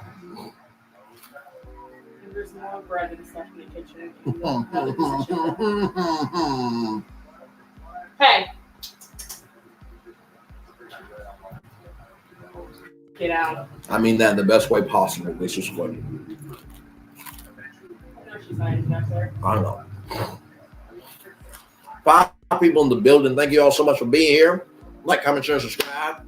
We're going to talk about a lot tonight. Dekalb County is asking teachers to drive school buses because there's a school bus driver shortage. Kayne West said that he developed autism from a car crash. That's not how that works at all. Now, the past, present, or afterlife. Jeanell English left the Oscars as their diversity head, and she gave fantastic reasoning for it. And I really admire her strength to be able to tell us that the only way for diversity to be diversity is to allow diversity through the door and give the resources for the door to always be open for others to get through the door. The Breakfast Club has not had a third co-host yet because Angela Yee brought something that Charmaine the God, DJ Envy don't really have. They don't have Miss P. Williams, it is okay. Love you and God bless the grandkids. Love you too, and I appreciate you so, so much. Oh, my Lord. Y'all, let me tell you something. Life is a road that you travel on. It's one day here and the next day gone. Sometimes you're here, sometimes you're there, sometimes you throw you back to the wind. I think y'all know the song I'm talking about. That life is a highway, and I want to ride it all night long. So thank you for that, for sure. I feel the love, and I send it right back to you. And like I said, I think DJ Envy and Charmaine the God, they don't have that. They don't have that soul to be able to go out celebrity. I know that radio is about celebrity, but hello, there is more to the world than just celebrity. I don't think the Breakfast Club has the environment to bring in somebody with soul, respectfully. I think DJ Envy and Charmaine the God will have to lead the show fully. But that's also not a bad thing because Charmaine the God, he's got his Black Effect Network. And honestly, Charmaine the God can do the Charmaine the God morning show, record it from anywhere in the world, and trust me, people will listen.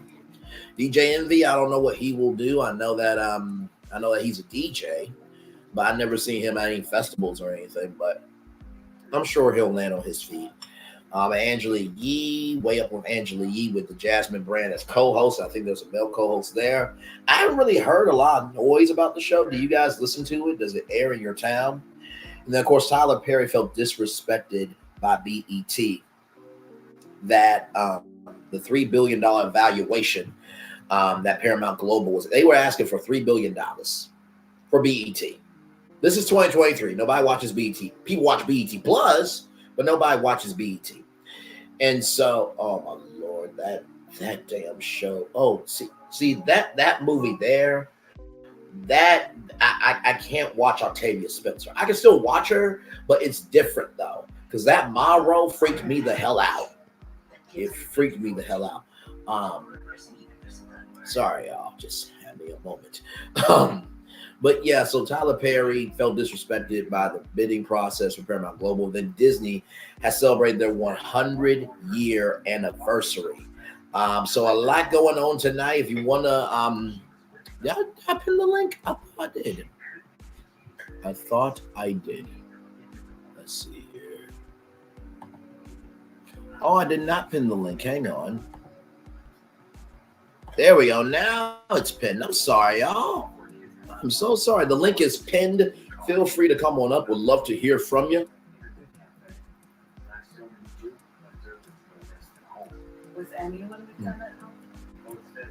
If you hear my mouth full, I'm eating chicken parmesan. It is absolutely delicious.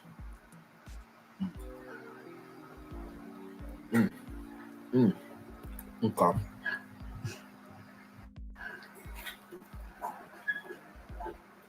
A little ASMR for y'all.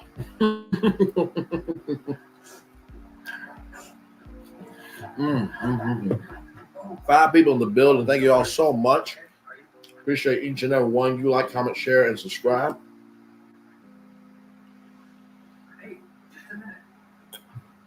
Don't forget tomorrow night, Love and Marriage Huntsville, 9/8 Central, the live after show. I'll be right here along with all of you. And Lord, I can tell you this about that episode. That drink is going to splash a lot of things up for a lot of people. That's all I can say. I can't say anymore. But it's definitely going to do that for sure.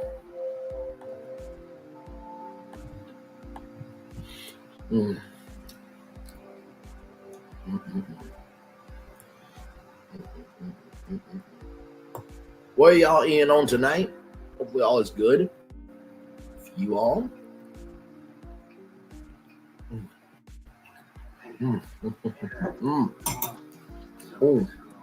Y'all stay right here. I'll be right back. I know exactly what this thing means. Be right back.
Hey, everybody. Thank you all so much. By the way, I got this today. Look, when I was at Sheets. You want one? Okay. 4 people in the building. Thank you all so much for being here. We've been on the highways and byways of the possibilities of what could be for 1 hour, 40 minutes, and 35 seconds. Glad to have all of you here in the building with me. Been talking about a lot tonight. By the way, for those of you who are in the chat, who are watching, what's your favorite Disney memory? Do you guys have one? Did you guys go to the parks? Did you guys go on the cruise line? I heard that the cruise line is a little more expensive than the theme parks. Was it a Disney movie or TV show? Did you have a favorite stuffed, Disney character? What was it for you that made Disney for you? Like I said, I told you my all-time favorite movie is. You got trash? No, I'm saying I could get a trash can. I know, it's right there. Oh, you want me to bring it over? No, fine. But yeah, like I said, my all-time favorite Disney Pixar movie is probably WALL-E. Because WALL-E reminds me so much of myself. He's this little robot that tries his best to do the best he can in the world. And yes, his friend is a cockroach. Mickey Mouse, you're old school. I ain't mad at it. I'm not mad at it. Mickey did a lot and does a lot. There is a story of Mickey Mouse on Disney Plus, and honestly, tell you the truth, that documentary made me appreciate Mickey Mouse in such a real way. Let me see if I can pull up the clip. Let me see if I can pull up the clip of the Mickey Mouse documentary. Mickey Mouse documentary. Because it came from Disney. Okay.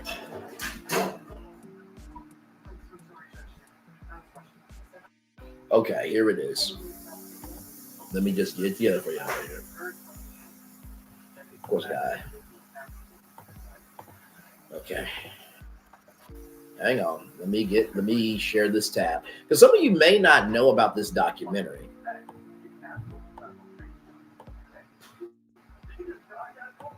Okay, here we go.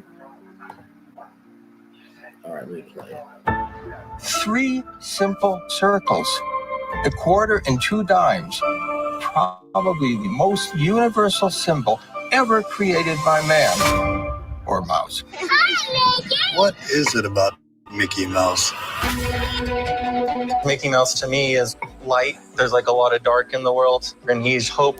It's magical to be able to channel all of our hopes and dreams, the innocence that we eventually lose and would like back.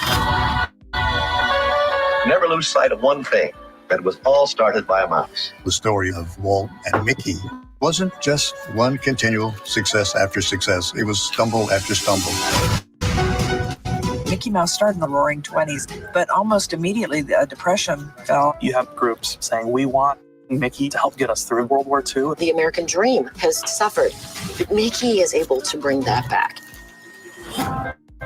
Just like America splits in the 60s, Mickey Mouse splits as well. And those coexist in this one character. If you have an issue with authority, Mickey Mouse is your guy. Mickey has taken the world by storm.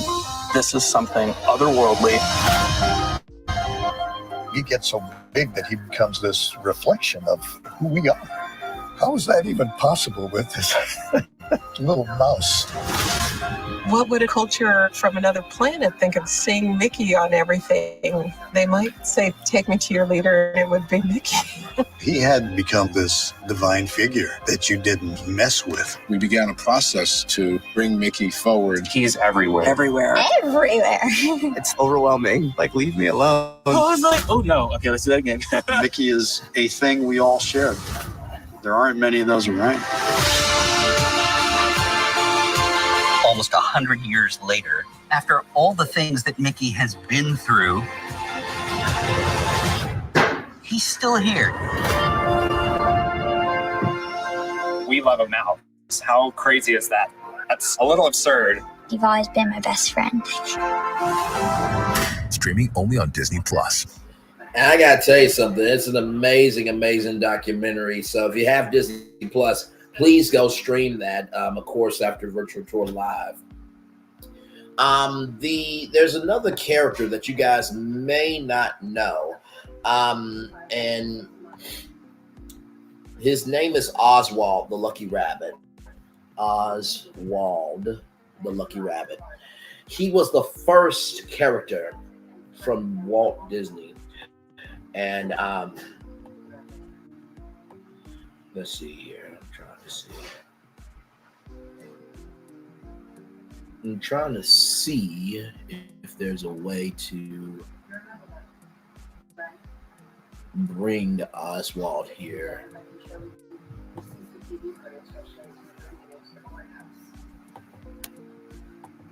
I'm trying to see here. Not Julius the cat. I'm looking for Oswald.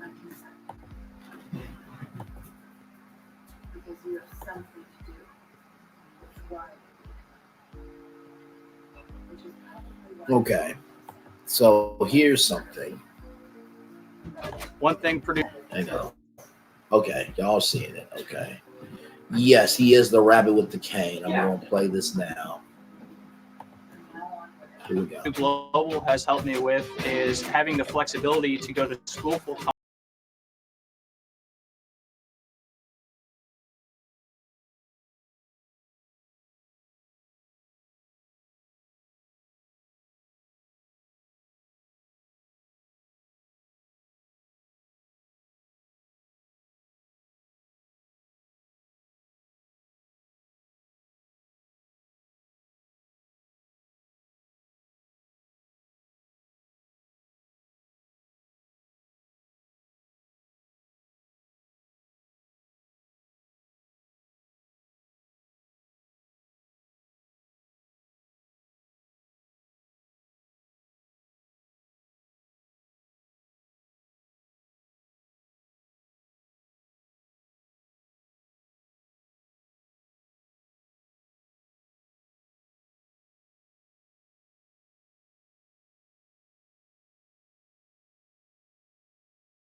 So, to give y'all the background, and by the way, shout out to Morgan Dita.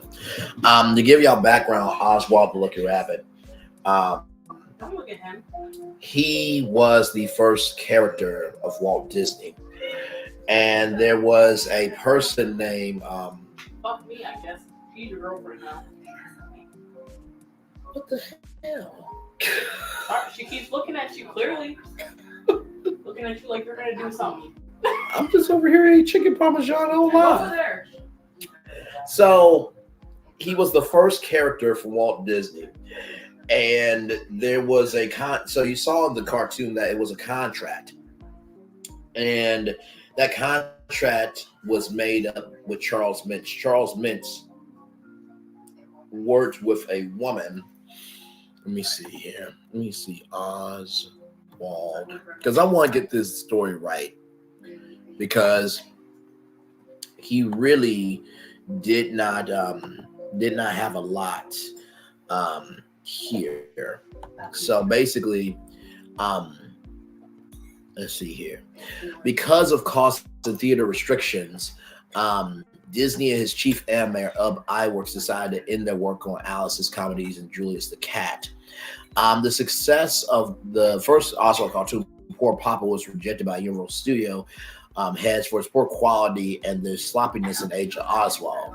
It was the beginning of cartoons. Universal, what the hell do you expect Walt Disney to do?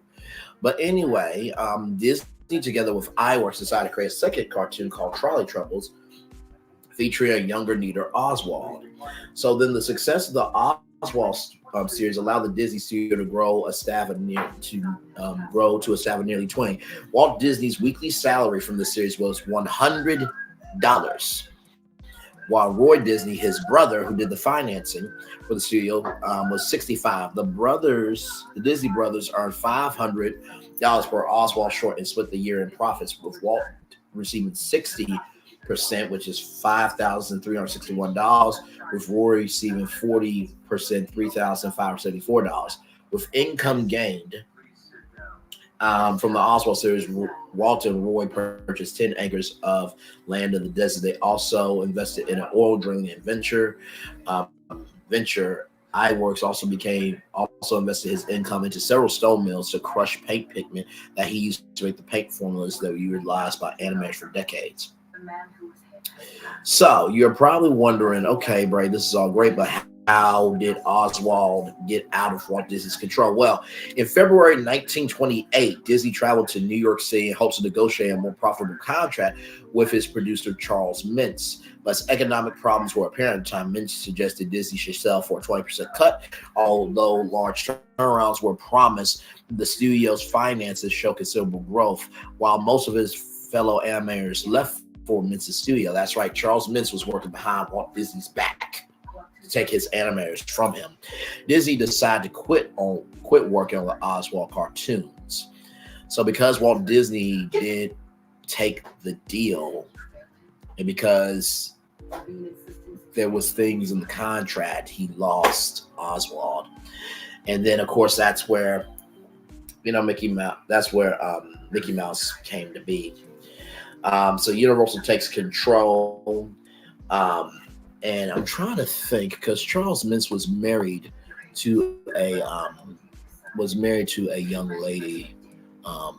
Let's see, Charles Mintz. Sorry, y'all. Just give me a moment here. We're live. Because she was one of the only female Margaret Winkler. Margaret Linkwer. She was the first woman to produce and distribute animated films. And so that was a huge deal back then. So that's how Charles Mintz came to be. So Universal took control, and then you might have seen a thing called Epic Mickey. So I'm going to do Epic Mickey.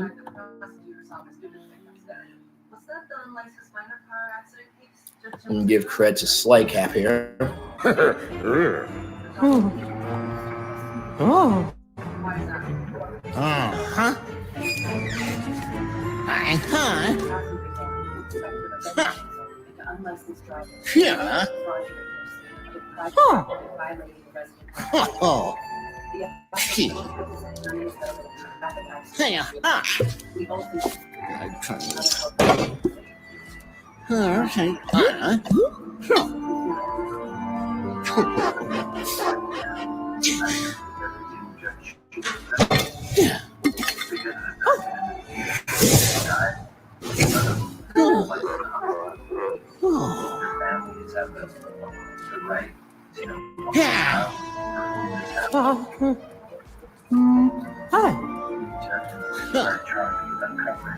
Yeah. Yes, but we have too many cool pieces to worry about that. Covering the truth is important, of course. Juvenile cases are all speak. The unsolved cases are enough. Don't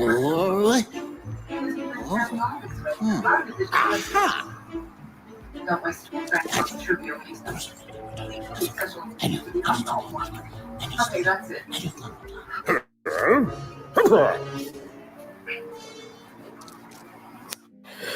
So there is a series called Epic Mickey, and so the daughter Diane Disney asked Bob Iger Diane Disney asked Bob Iger if Bob Iger could bring back Oswald the Lucky Rabbit to Disney. And he did. And here's how it happened. So Al Michaels, the sports commentator that was on ABC, didn't want to be on ABC anymore. And the contract literally was, we will give you Al Michaels if you give us this cartoon called Oswald the Lucky Rabbit. And then what ended up happening was Warren Spector with Junction Point, which was because Disney used to make video games. So they made Epic Mickey, the video game series, and that's how Oswald came back to be. And they've been featuring him in many cartoons since then. So yeah, it's pretty. And like I said, it's the history we don't know that surprises us the most, right? So yes, indeed. Yes, indeed. I'm so glad that all you guys came through. And like I said, I appreciate each and every one of you. That London surprise was just amazing. And I so appreciate it. And it really does go to show you never know who is watching. You know what I mean? So, okay, cool. This one. But yeah, so like I said, y'all, I will be back Saturday night at 9/8 Central. I got all the videos together. I just got to upload them to the YouTube server. And then I'll be here at 9/8 Central for the most legendary after show, besides Brown Skin Girls, of course. Brayley's virtual tour live, Love and Marriage Huntsville after show. And y'all, this episode, ooh, Lord, there's a lot going on in it. At least I have a feeling that there's going to be a lot going on in it. But anyway, let me get the daily motivator up for you all, because we are about to be on the road for 2 hours now, and I think it might be time to just shut it down. But I promise you, I have greatly enjoyed this live. Like I said, please go. Oh, hey, Miss Dion, welcome in. Glad to have you. Long time no see, Miss Dion. I hope all is well with you. We're just chilling out here. Let me see. Okay, that's fine. I still got it. But yeah, glad to have all of you here with us. Thank you, Miss Dion. I was just about to wrap up the show here, but I always appreciate you for sure. And y'all, Miss Dion is amazing. She's in my comment section as well. And let me tell you something. The comment section in my videos, y'all do not play around. Y'all do not play around.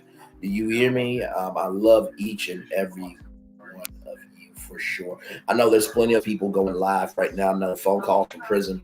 Had another phone call. I mean, like I said, if that series is not nominated at the streaming awards, I am going to lose it. Well, not lose it, but I'm going to be a little upset, because I'm like, these phone calls keep coming. They do. But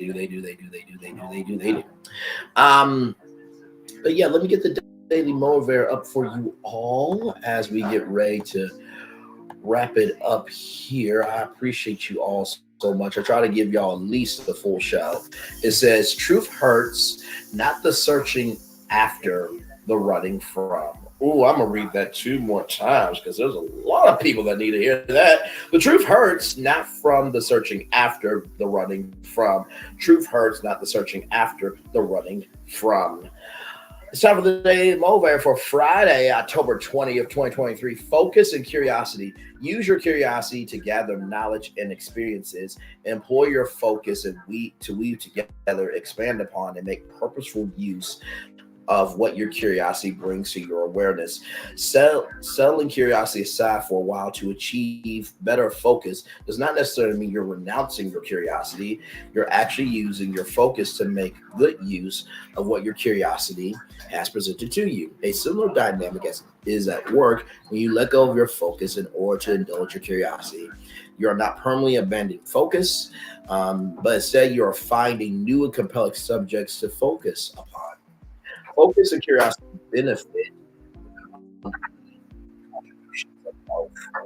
ideal strategy is to keep them in balance. A lot about that recently.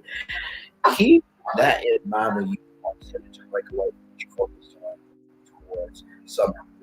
Resist temptation, knowing that your curiosity will still be there after the work is completed, when you can pursue it free of any guilt. Get your focus and your curiosity work in cooperation with respect and consideration for each other. That's always a powerful combination. Ooh, this one got some heat to it. I love it. I've been saying that curiosity has been eroding for years, because if you ask a question, you're considered stupid. Try to give a solution. That's not good enough.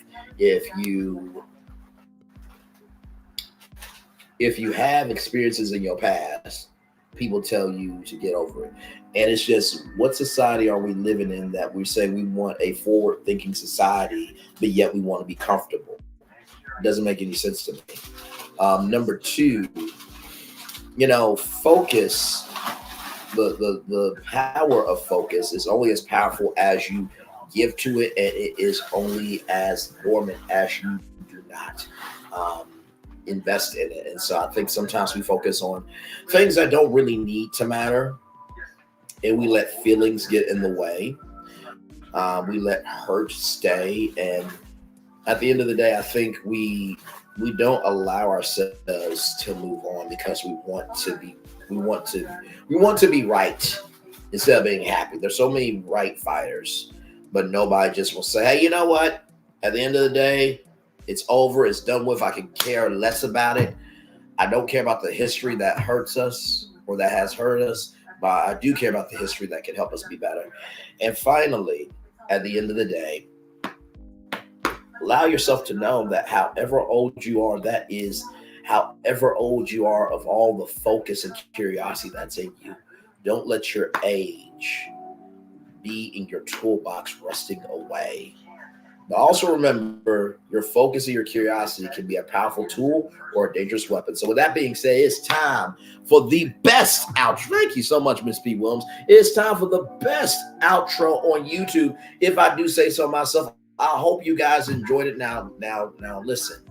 This live goes off. I don't know if I'm going to be copyrighted from Disney for showing y'all those 3 videos, okay? So if it is, y'all did see it. In order to stay monetized, you gotta do it. So just want y'all to know that. But I'm so proud that I was able to honor Disney with their 100th celebration. And guess what? The month of October is not over yet. I got a feeling that October 31st is going to be a big 100th celebration Halloween party on both coasts, on Disneyland, on the West Coast, and Walt Disney World for sure. For those of you who are in Cali and Florida, please enjoy the party for me. Hug Mickey, Minnie, Goofy, Donald, Daisy, Pluto, and the whole gang for me. And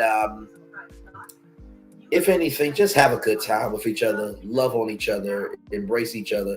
Do not allow your outside circumstances to dictate your movement, please, because y'all, listen, when people are hurt, they will say anything, say any name, link up anything just to be right.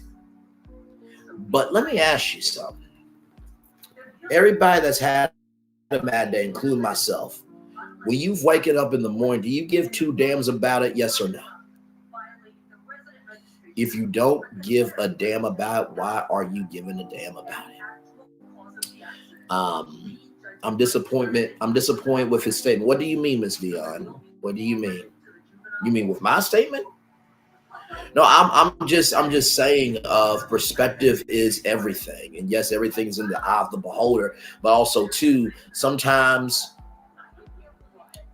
in life, we will keep looking back in the rearview mirror when we need to be paying attention to what's in front of us. Sometimes we cause our own wrecks. We do. We cause our own wrecks. And we need to be able to be better for it. So I'm going to stick around for a minute with Miss Dion here because I want to understand here. I wasn't trying to come with disrespect or, or trying to muddy the water or just trying to, I wasn't trying to break any energy. I was just trying to give energy. So just want to make sure we get this cleared up before we leave here tonight. So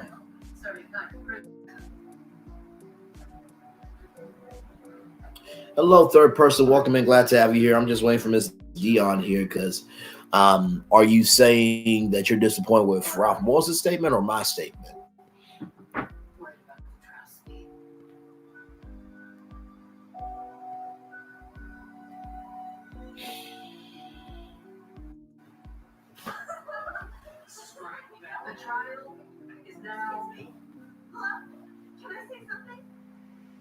Miss Dion, you there?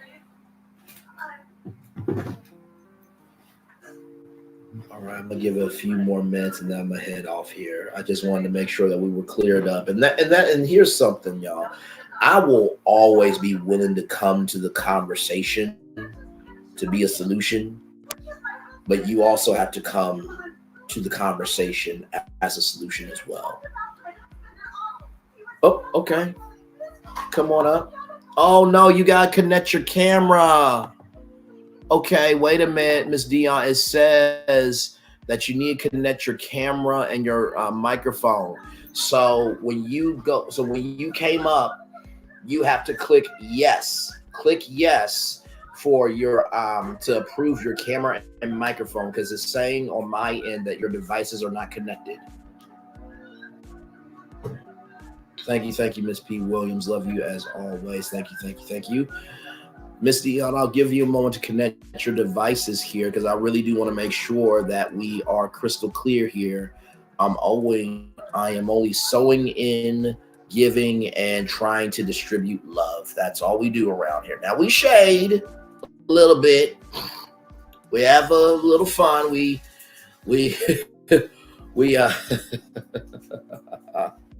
we take some detours every once in a while, but I promise you, we always get back on the main road. Let's see here. Miss Dion, 42, your microphone, your mic and camera are not connected. My kids understand this ruling. I felt suffocated at that moment. I thought something was wrong.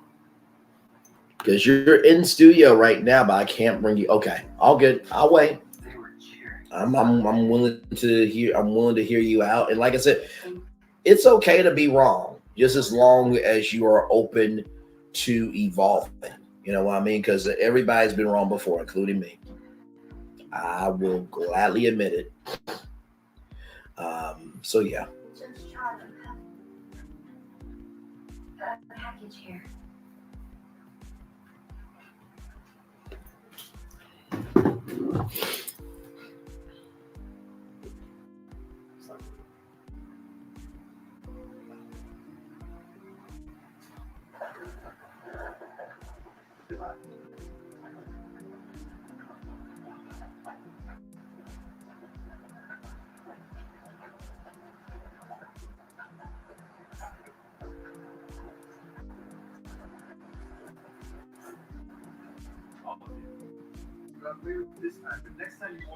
Hey, everybody. Thank you so much for being here. We are just chilling out here. We're waiting on Miss Dion, who's getting her camera and microphone together.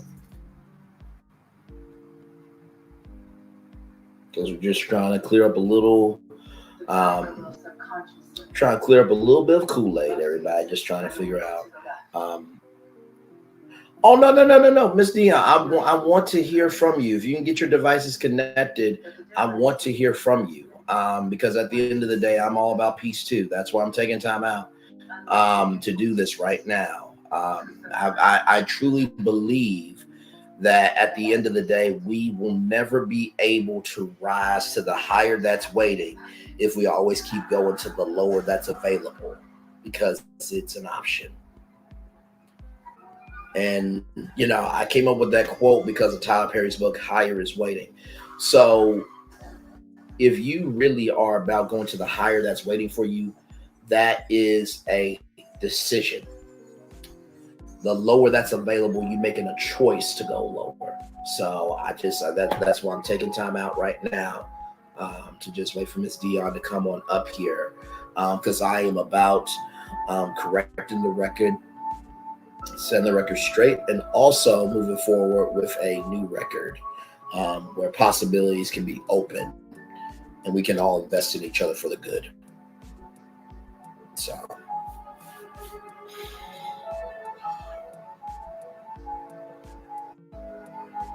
By the way, I'm enjoying this music, by the way. this nighttime driving music is amazing. So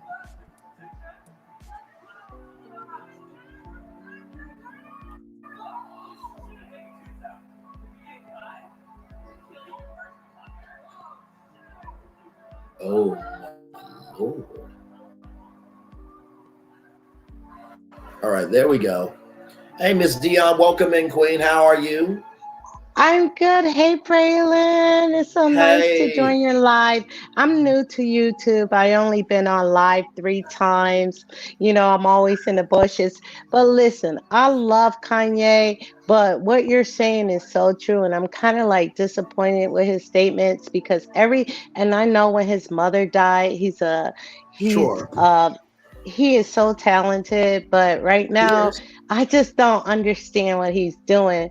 And I'm rooting for him, right? So Yes. one minute, I mean, because he's a genius, right? So one minute he makes sense and one minute he doesn't. So I'm like, Sure. oh my God. Like, so I'm always rooting for him. And it's just very disappointed I'm very disappointed to hear his statement because my Sure. girlfriend, like, back in the 90s, we didn't even know that much. I know I didn't about autism, but she Mm-hmm. had twin boys and one was a little slower than the other. And I was like, hey, maybe you, and I didn't know, seriously. I was just being a concerned friend and loving auntie because all Absolutely. my friend kids call me auntie.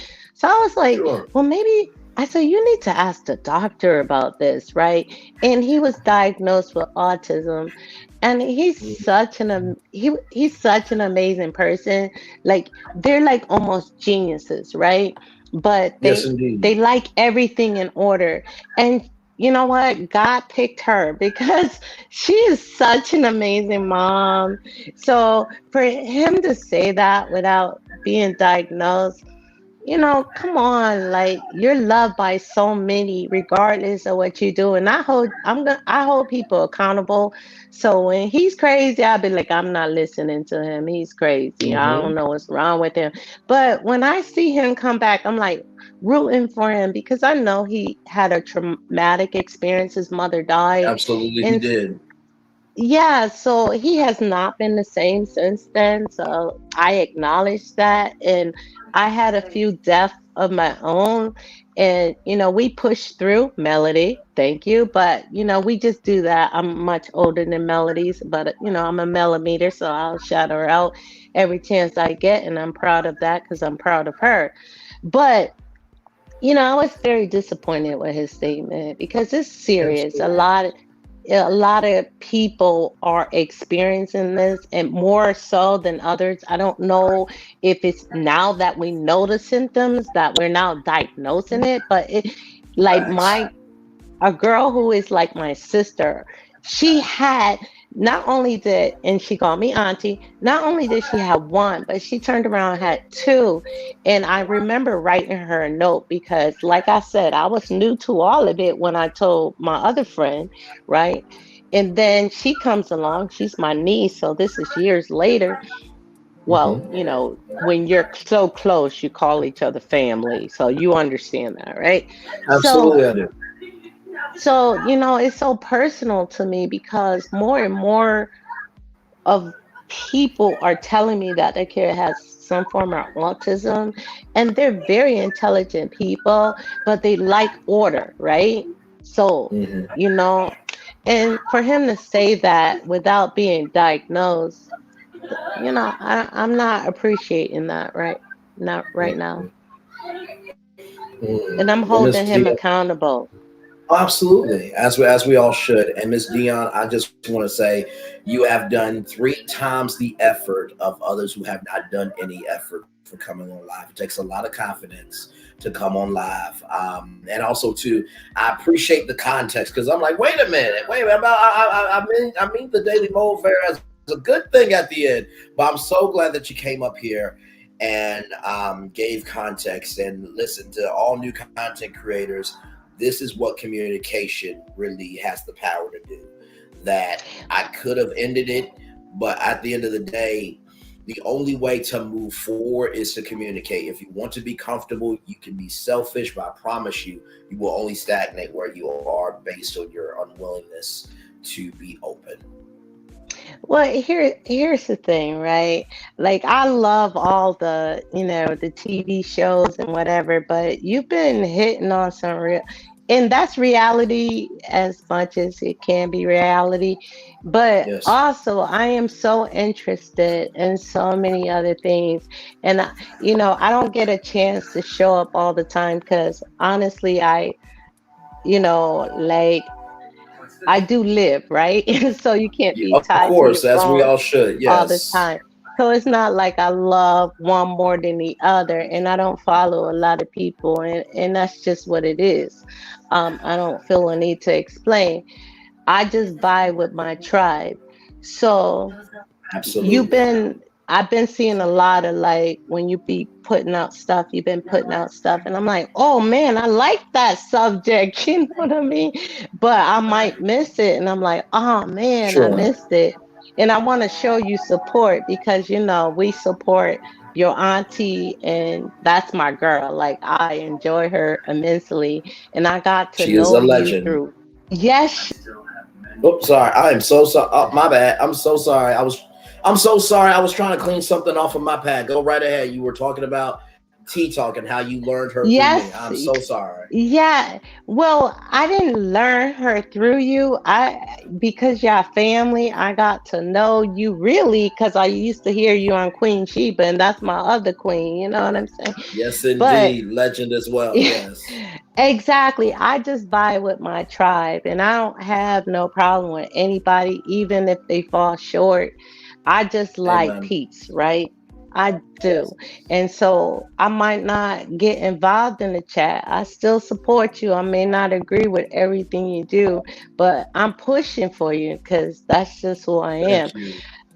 And so I wanted to especially show up for you tonight because I don't know. I'm like, I'm auntie too. I may not look like it because black don't crack, Yeah. but No, it does I not. am. I am auntie too, and I was like, let me join his live, because he's doing his thing and let me show him support. And like I said, this is the fourth time I'm ever on anyone's live. Like, so I'm not shy in person, but for some reason I'm shy on the phone or on Oh, it live or is. It is absolutely okay. It has given me the most. This platform has given me the most social anxiety. I want to read Revelations 2023's point. And Revelation, thank you for being amazing as always. oh, hello, Revelation, Revelations yes, 2023. I can't see who's in the chat because I'm talking. And listen, I tell no, you're everybody good. I'm not a texter, right? So, Sure. I might not get there because we didn't text in our day, right? No, So that's absolutely. how, yeah. So I'm not a texter, No, and I'm like, mm-hmm. oh no, you're fine. We accept all here. Revelation 2023 says we can't judge we can't judge mental illness though. Speaking from a place of dealing with similar circumstances, when a person is dealing with certain conditions, they will be in denial of what's happening. Maybe it's not denial, but I can speak to this. They are completely unaware of what they're doing. And Revelation 2023, I want to thank you for your Oh, transparency and your vulnerability and openness.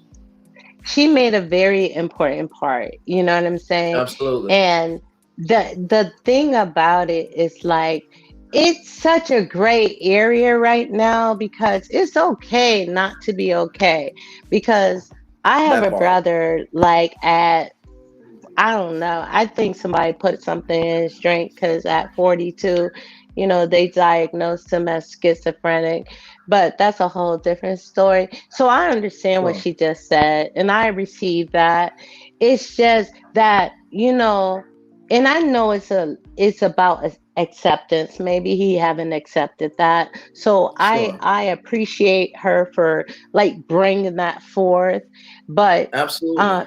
there is no but based on the content, it was, it was just disappointed because he hasn't we don't have diagnosis, right, Correct. on anything. So I'm just going by, like, say we talk about these other shows, right, and we comment on based on what they say, right? So, but I appreciate her bringing that to our attention. But again, we comment on shows and we don't know people's diagnosis, but we have whole YouTube shows about it, right? So This I, is very true. yeah. This So is I very true. saw, so I saw your your message, and I was like, oh my God, I'm interested in this because I do like Kanye. And but at the same time, I want to tell Revelation 2023, I receive what she's saying. But Absolutely. in my space, I was just commenting on the subject. But I No, do and I receive her. oh, absolutely. And let me just say this: Revelation 2023 is probably one of the not just biggest supporters of me, but just one of the best people on YouTube, because what she said was absolutely true. In Revelation 2023, when I was speaking about Kanye West, I was speaking of the fact that a car crash causes autism. I've never have heard that car crash can cause autism. So I was speaking about the out of the way context of how you can develop a disability from a car crash. Not saying you can't, because there are people who are paralyzed and everything else, and we love them as family, but just the disability of autism, that was out the way. But I also do agree with you that mental illness is in the eye of the beholder who has the mental illness. So I do appreciate what you said. It's very Yes, that's why I want to acknowledge her because, we speak on subjects, but like she pointed out, like, a lot of people have mental illness on these, everywhere, like seriously. And, at one, in some sense, we all have some type of mental illness. We don't, That's true. we don't. You know what I'm saying? Like the life, when you life, it's just lifing, right? So I definitely appreciate her bringing a different perspective and bringing us, humbling us a little. We weren't being disrespectful. We were just commenting on what he said. Sure. Like we do with everything else, right? We comment on, Exactly. we won't mention other names because we don't have to bring it in the TV show. But you know what I'm saying? That's what a lot of people do, right? So yeah. Absolutely. If you can't see me right now, but I've got my hands together and I'm bowing. Like, thank you for bringing up that point because it is relevant. It's serious. There's a lot of mental illness going around. Absolutely. I try my very best. And Revelation 2023 just said, trust me, I understand that from personal experience. And listen, I know that there are YouTube channels that are full of drama, toxicity, hatred, strife, and brokenness. I think sometimes that is the channel that produces the content, but then again, it might be the person who they were born as. And I can't change the whole world. None of us can. But what we can do is take what we have and change the worlds that allow us to help change the worlds. And I hope I do that with my virtual tour lives. I try, of course, celebrity is something that we all are entertained by, but I also try to layer it with some real life as well. Because I believe as a content creator and as a citizen in society, I'm not saying you got to be up on everything, but can you at least hey, can you know that, Kim Kardashian is not the biggest thing? There might be a domestic violence shelter that's gotten a home makeover. Can we recognize that there are other things happening in the world than just celebrity? And I hope I do a damn good job of it. Oh yeah, you know what? I'm loving this because I watch politics, right? And I've been watching Israel and Palestine and stuff In like that. Palestine, yes. And yeah, and my friends and we talk about this stuff, and there's hundreds of years that's been going on. So we have interesting conversations, right? And it's always pleasurable. Like Yeah, I'll tell you even a secret, not a secret, but something that happened. Are you interested? It's not on the subject, but it's kind of relating to everything. But can you believe my best friend and I, we've known each other for 51 years. We're like sisters, Oh, right? congratulations. Yeah, And like Miss all P my and friends. Miss P Williams, Mhm. let me read this real quick. Miss Oh, Dion. sure. I'm sorry. No, you're fine. Glad to have you here. Gonna bathe my 3 week. Oh my lord, 3 week old grandbaby. Put her to bed. Nephew, was nice catching your live. I Oh, enjoyed learning some things. Love you and have a good night to all in the chat as well. Love you, Miss P Williams. I feel the love and send it back to you. Have a wonderful night. We'll talk soon. hey, Miss P. Williams. I know about the little kitties. I don't have any, but I got nieces and nephews, and I love them the same. And So, they are that part right there. But go ahead. What you were saying. You have a friend that was a friend of no, 51 years. yeah, 51. It'll be 52 because my birthday is next month. But here's the thing, Happy early birthday. and thank you. And we were Mhm. like, she hung up in my because we're planning this trip to Paris, right? So, and I'm like, she's an APRN. So the thing is, she got patients now, so she's really busy and stuff. But we were planning this trip, and I've been trying to like corner her to say, "Hey, we need to plan this trip." So anyway, we don't have to get into the details. So it's so cute. So she was raising her voice, and I don't try to overtalk people, but I check out, right? Like seriously, I'm not trying Mhm. to like do all this. But I raised my voice because she was telling me I did something that I didn't do, and she hung up in my face. And she Oh knows no. me so no, listen. She knows me so well, right? 51 years, you come on. That like anybody else, they probably would have never heard from me, and that's the truth. Because I would have been like, Absolutely. good. But her, I Yeah. was like, and then she texted me. She kept calling me back, and I'm like, you don't get the right to hang up in my face and think I'm gonna answer your call. and, and then she texted me, I know you're in your feelings, so enjoy. But and Hey, I Miss was. Dion, Miss Dion, real quick. Miss P Williams wanted to know: are you a Scorpio? I didn't Yes, know. Okay, there we go. All right. I don't know all the yes, zodiac dates and stuff, but yes, Miss I Dion am is a a Scorpio. Scorpio. Yes. So we were like, and I was at work because I work from home, and she's calling me, and I'm like, she don't get the right, because I wasn't really mad at her because you know what? If, like I said, I distinguish the difference. This is my Sure. sister.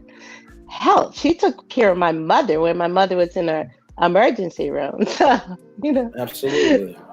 So she was like texting me, I know you're in your feelings, so enjoy. And she put a little smiley face. And I'm like, I don't even know what these emojis mean, but you know what?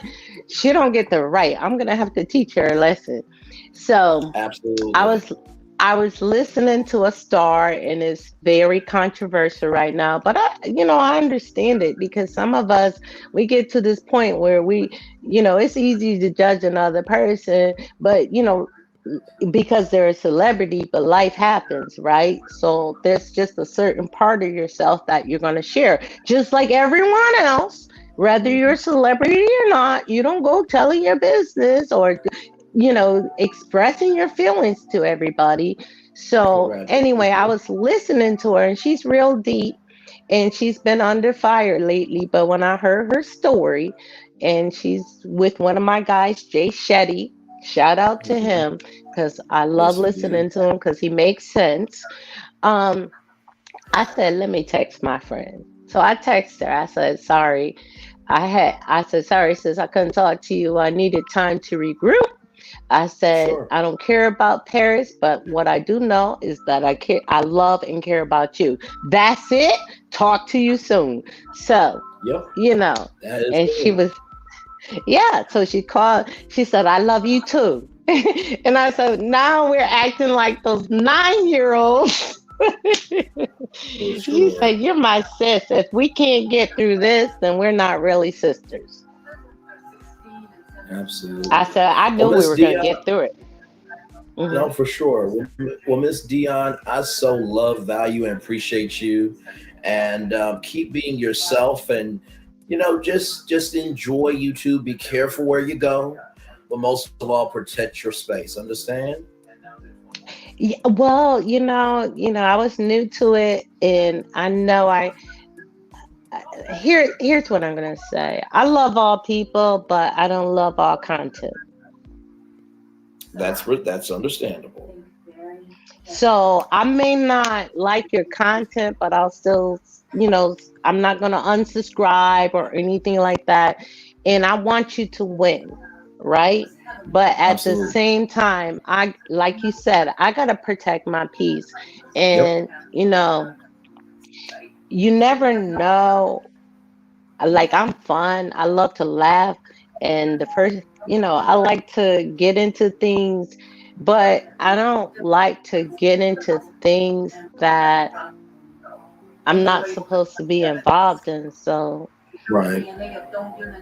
I'm just going to skip a beat, and I'm still going to support you, but I'm not going to listen to all of that.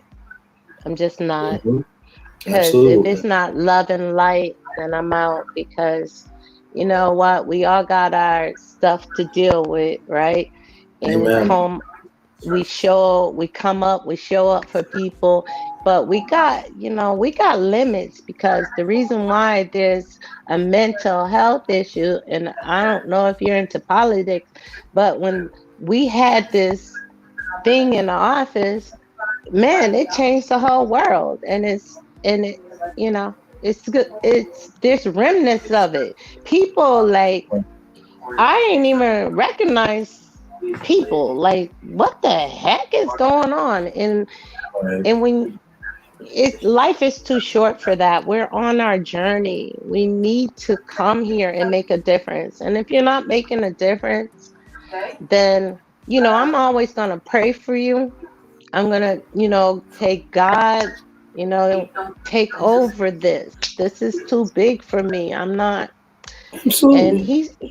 he's okay with that. But it's love and light, and I like you, Braylon. I wanted to Thank show you you. support. I just felt a need to support you. I was like, I gotta catch that.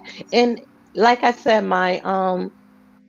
my schedule, based on working from home. Sometimes I have a lot of time, and sometimes I have no Oh, time. you're And I'm absolutely like, fine. You are either way. I appreciate you being here, and thank you so much. It means a lot. and I'll show up like as much as I can, and just know that I want you to win. I love Tea Talk. I don't like. I'm right here saying it. I like her style. I love listening to a lot of content creators. I appreciate so much about them. So I'm not always able to show up, and I don't feel like I have to, it's not Right. that. But I've been not a YouTuber, but I've been on YouTube since 2010, and I listen to so many things. And what I do notice, and this is going to bring it back home, with Sure. all this infighting and stuff, the YouTubers I listen to got millions of views. So listen, like, it's big enough for everybody. That's And very true. just be yourself and report on what you want. And I guarantee, and just be real, I guarantee you I'll show up. And so will so many others. But there's millions. I mean, Right. people don't even understand. Like, I'm looking at people who got like 2 million views, and I'm like, wow, why don't my, because like I said, I start coming on. The first reason was, like, remember Sweetie Pies? Oh my God, that was Hmm. my I remember that show. And show. then I remember that. yeah, and all that drama. So then I started going on YouTube, and I never thought to follow people like I did when I exercised, because I love exercise, and I've been doing that ever Sure, since I man. was a teenager. But and cook, I could cook. My mother's a Georgia peach, a real one, and she could cook, and she's sweet and all that. Like, she's gone now, but I Rest always in feel peace like to she's Sweetie. near me. but I could cook, right? So I do I'm a little chef at my local jazz fest first Sunday of every month, and I did it because I saw they had cookies and stuff, and I was like, they need some food, and I started cooking, and people are be like, oh my god, oh my god. I was like, I guess I can cook, mommy. Thank you. But the thing about and I do all of this for free because, and they say, oh, this is for free. I was like, yeah, you know what? All you have to do is bring a good attitude. I don't want to hear no drama. Yeah, drama is when we review shows. Let it be the show and not the subscribers or the content creators, right? And that's all. And I'll show up. I don't care if you don't like this person or whatever. I do have integrity. So if something's so low, then I can't deal with that. But if you guys have a general disagreement, I don't care about that stuff. Like that's just it's best to move on for sure. Well, Miss Dion, I gotta head out, but thank you so much for being here. And with that being said, it's time for the best outro on YouTube. I know I sound like a Baptist preacher. I got one more thing to tell you, then it becomes 10 more things, but this is the last thing. Know what you do and do what you know. Never know what you do and do what you know. Never say you weren't born special, because you were always one of us. And trust, you may not be where you want to be, but by the end of it, you'll be where you need to be. Do what you've been chosen to do. Why is one thing to call yourself? It's another thing to be chosen.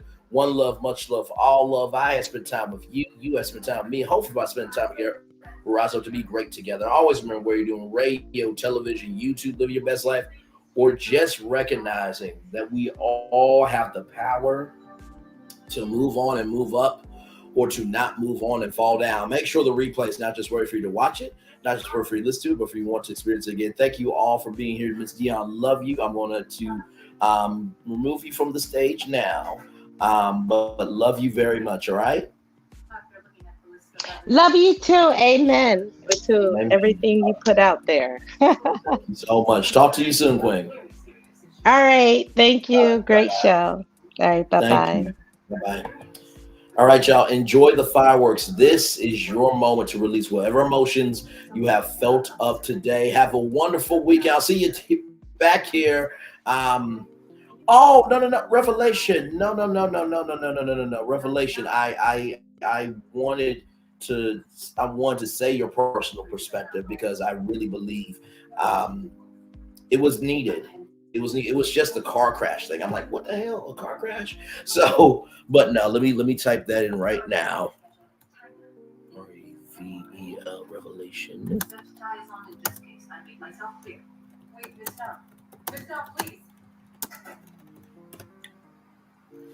It is all good with me. With that being said, I'm going to end it with this here. Good night, everybody. Enjoy the fireworks. I'll see you back here tomorrow night, 9/8 Central, live on YouTube.